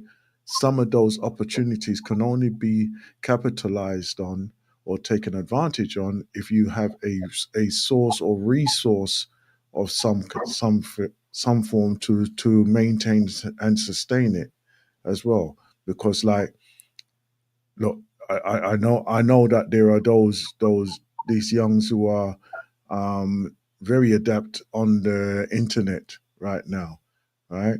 They're making an income on there, but it's not everybody. Not everybody has that how can I say, acumen. That's the one. That's the one. They haven't. Not everybody has that, right? You understand? So like in that way there, right? Is it available to everybody? Yeah, but you personally might not need it. You might say, well, I don't know how to do that, but my friend, who I've been known since school, he knows how to do it, or she knows how to do it. So let me see if I can team up with them and say, look, I've got an idea that we can set up a business for ourselves, and then we can start employing ourselves and our friends, because we know that, one, the Indian man is going to only employ his own people if he can help it. The white man is only going to employ his own people if he can help it. The Chinese are only going to employ their own people if they can help it. And if we're saying that we think any three of those groups are going to employ us in preference to their own kind, we're still thinking like Negroes. And you know something that I've been watching recently. I'm waiting for the appropriate time to bring it in, but I've been looking at the Black Wall Street, the Tulsa right? Yeah. And the story behind Tulsa as well. How did it start? Yeah. Yeah. So, you know, if you have the opportunity, if you make a note of this, if you look on it, I've studied it already. Greenwood I've studied it Rising, already. Greenwood Rising. Yeah. Yeah. If you ever, Yeah, I know about those things. right. Yeah. So even from there to just see the grassroots of where they came from and how it actually came about, you know. So it gives a brief description on something, but obviously if you dig deeper, then you can find out a lot more to the grassroots of how a lot of them actually did bring their businesses up, and it was over generations, not just an overnight That's it. success. Yeah. Oh, you know, there's a film. I think there's a film on either Plex or That's right. Tubi, if you get Tubi or Plex, That's right. Yeah, that's called where I saw Wall it. Street Massacre. Yeah. And also that one what I suggested there, Greenwood Rising as well. Yeah. Okay. Yeah. Mm-hmm. So you know, it's interesting to see how they did it in the past, and then look at where we are right now. Because I, at the moment, London, London is reminding me of the suburb cities and towns that I used to go around to. You know, so you know, in that way, there we have to be aware of what's needed for us to actually even start from a grassroots of nothingness to make something as well. Yeah. Yeah. That's right. So it's not all about money. It's about the value of the product, service, or the concept. Is it in big demand or is it not? If it's in small demand, don't expect to make that much money. So therefore, we should all be thinking, how can I think of a product, value, or service that's in massive demand? And then when I do that, I only employ my own race. I will. So we're coming up to the top of the hour. Yes, we are. Yes, we are. Do you have a lasting thought that you wish to share with the Blacknificent family, Brother Adam? Yes, why not? At 4 p.m. today, I will be appearing on the Balance and Order show with Galaxy's very own center spread pinup, Empress Noah. So I'll be there doing the 42 Steps to Success program. Yeah. So I look forward to hearing about you there or seeing you there. Okay. I'm glad that you shared that information with us, brother. It almost sounded like you done it reluctantly. That's what I was hearing. I'm just so happy that you shared it. Oh no, we never.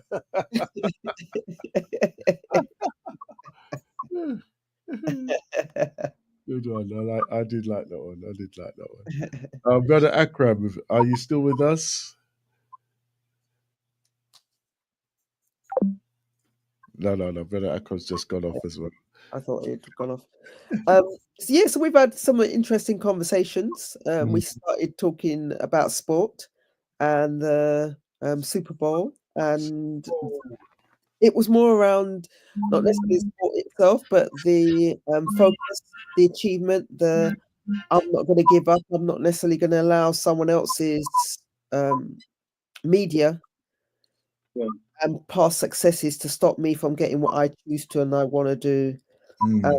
Moving on from there, we spoke about the halftime entertainment and the message behind the message. So if anyone hasn't seen it, just use the social media just to look at the message behind the message. It's all over there. It's all over there. The thing is that watch the whole thing. Watch the whole thing. Yeah. Don't just do the segments and everything. Watch the whole thing. It's about at least 20 minutes, 15, 20 minutes. We then also spoke about, or Brother Aston shared Ancestral Voices, and it was in terms of the sister and her mother having conversations with themselves, rather than, and being able to listen to that inner voice. So when I say themselves, listening to that inner voice and having that ability to be silent is what I saw that gave them an opportunity to hear and be heard, which meant that the decision that they made when they were together and that brought them together, they were able to hug in a way and communicate in a way that they hadn't done in the past. So that was a beautiful share that you found there, Brother Aston. And then following the ancestral voices, we were joined by Brother Akram and latterly by Brother Carl. And we were speaking about life in, whether it be in the Africas, in Jamaica, and or in the UK. We're speaking about opportunity and we're speaking about mindset and aiming to get a little bit deeper than the woe is me to are there any solutions, or can we see things that individuals can do differently? And Brother Carl was speaking about his experience in the course that he delivered that would help the young people to choose to make different decisions. And if they choose, whether it be prison or be riches, they get opportunity to can't say that they didn't know. It's Brother Adam. Brother Adam. Sorry, why do I keep saying Carl? Sorry, Brother Adam. Why you keep calling him? I don't know. Don't know. Got no excuses. Sorry, Brother Adam. I didn't write it down, but no excuses. All right then. Okay. Right then. So, wait a minute. Last words, Brother Akram, because you called back in. Yeah, just thanks for having me on the show. And as I said, it's a great show. I like Sister Sandra's reasoning, and thanks for Adam to bring another light to the show. And I wish him all the best with what he's doing, because it's so vitally important that that people reach out to these youngsters, because as I said, it's not everybody that has a vision. Sometimes you can put something in a thing or a person that the person was not even looking at, and they with that they can move on to something much greater, So so big up to what he's doing, and hope and wish him all the success. Exactly. Right then. Yeah. I learned them. All right, then, thank you very much. Right, thank you for joining us on the Blacknificent Show. Next up will be our sister Anawa. Right, but until then, let's do this one.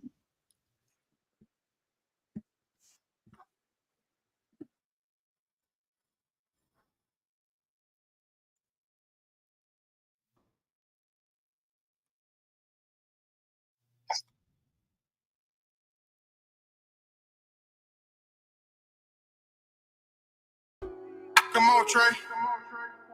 I fell on my back, but I ain't die. I wonder why my downfall was signed, sealed, delivered. Made me want to cry. Teary-eyed from all them times I wish that I could feel alive. Opened up my eyes, all I saw was ribbons in the sky. Knew that I'd make it, talked to God, I knew he wouldn't lie. They labeled me as good, but I got flaws too, I'm just a guy. Trying to count me out, but I got talent you just can't deny. Gotta take the lead, got too much pride for me to even tie. Cause we ain't even. Sheep turning wolves, bro, I really seen it. Back against the wall, I made it out. I know you won't believe it. Trying to wake up early to a meal, like I'm Jimmy Deanin'. They don't wanna step out of them squares like I'm Billie Jean. I really mean it. Back in high school, we was change pitching. Came a long way from working nights. I was grave digging, throwing hands with life, and I got hit all in my face with it. Mouth leaking. Now the words I speak, it made me say it different. Growing up in church, the preacher line made me hate religion. My bro wife tried to shoot her shot, it made me hate to visit. They ain't even making real music. I hate to listen. From a broken home, you know I love you, I just say it different. Crazy spitting, walk a life, but I ain't had my turn running. Playing around with fire, he got burned from it. Living in my hood, they kill your dreams, you get an earn from it. You part of that percentage when you stay, and you don't learn from it. We ain't thinking.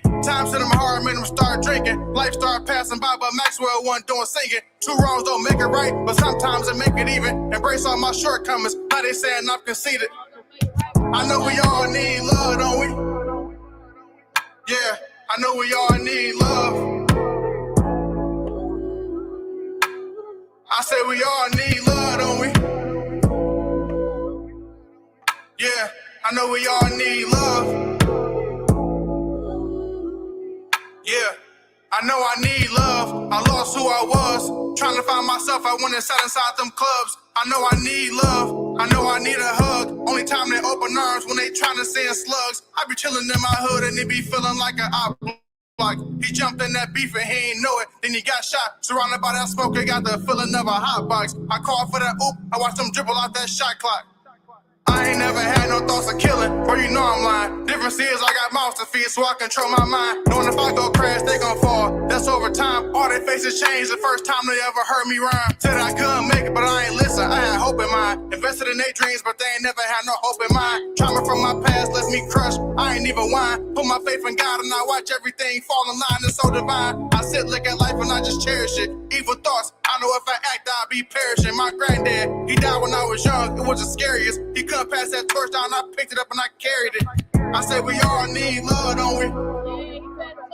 Yeah, I know we all need love. I said we all need love, don't we? I know we all need love.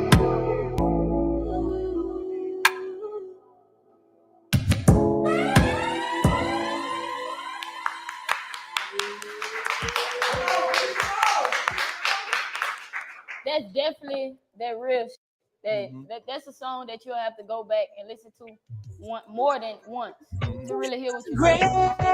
Greatest thing. I like music like that. And I am grateful for the joy it brings. Cause your life is so precious. So this weekend, congrats. What you've Okay, done on for all the platforms. life. Cause life is the greatest thing. The greatest thing. When I wake up in the morning time, I'm grateful that I see the sunshine. Give thanks for every bird, tree, and vine. Go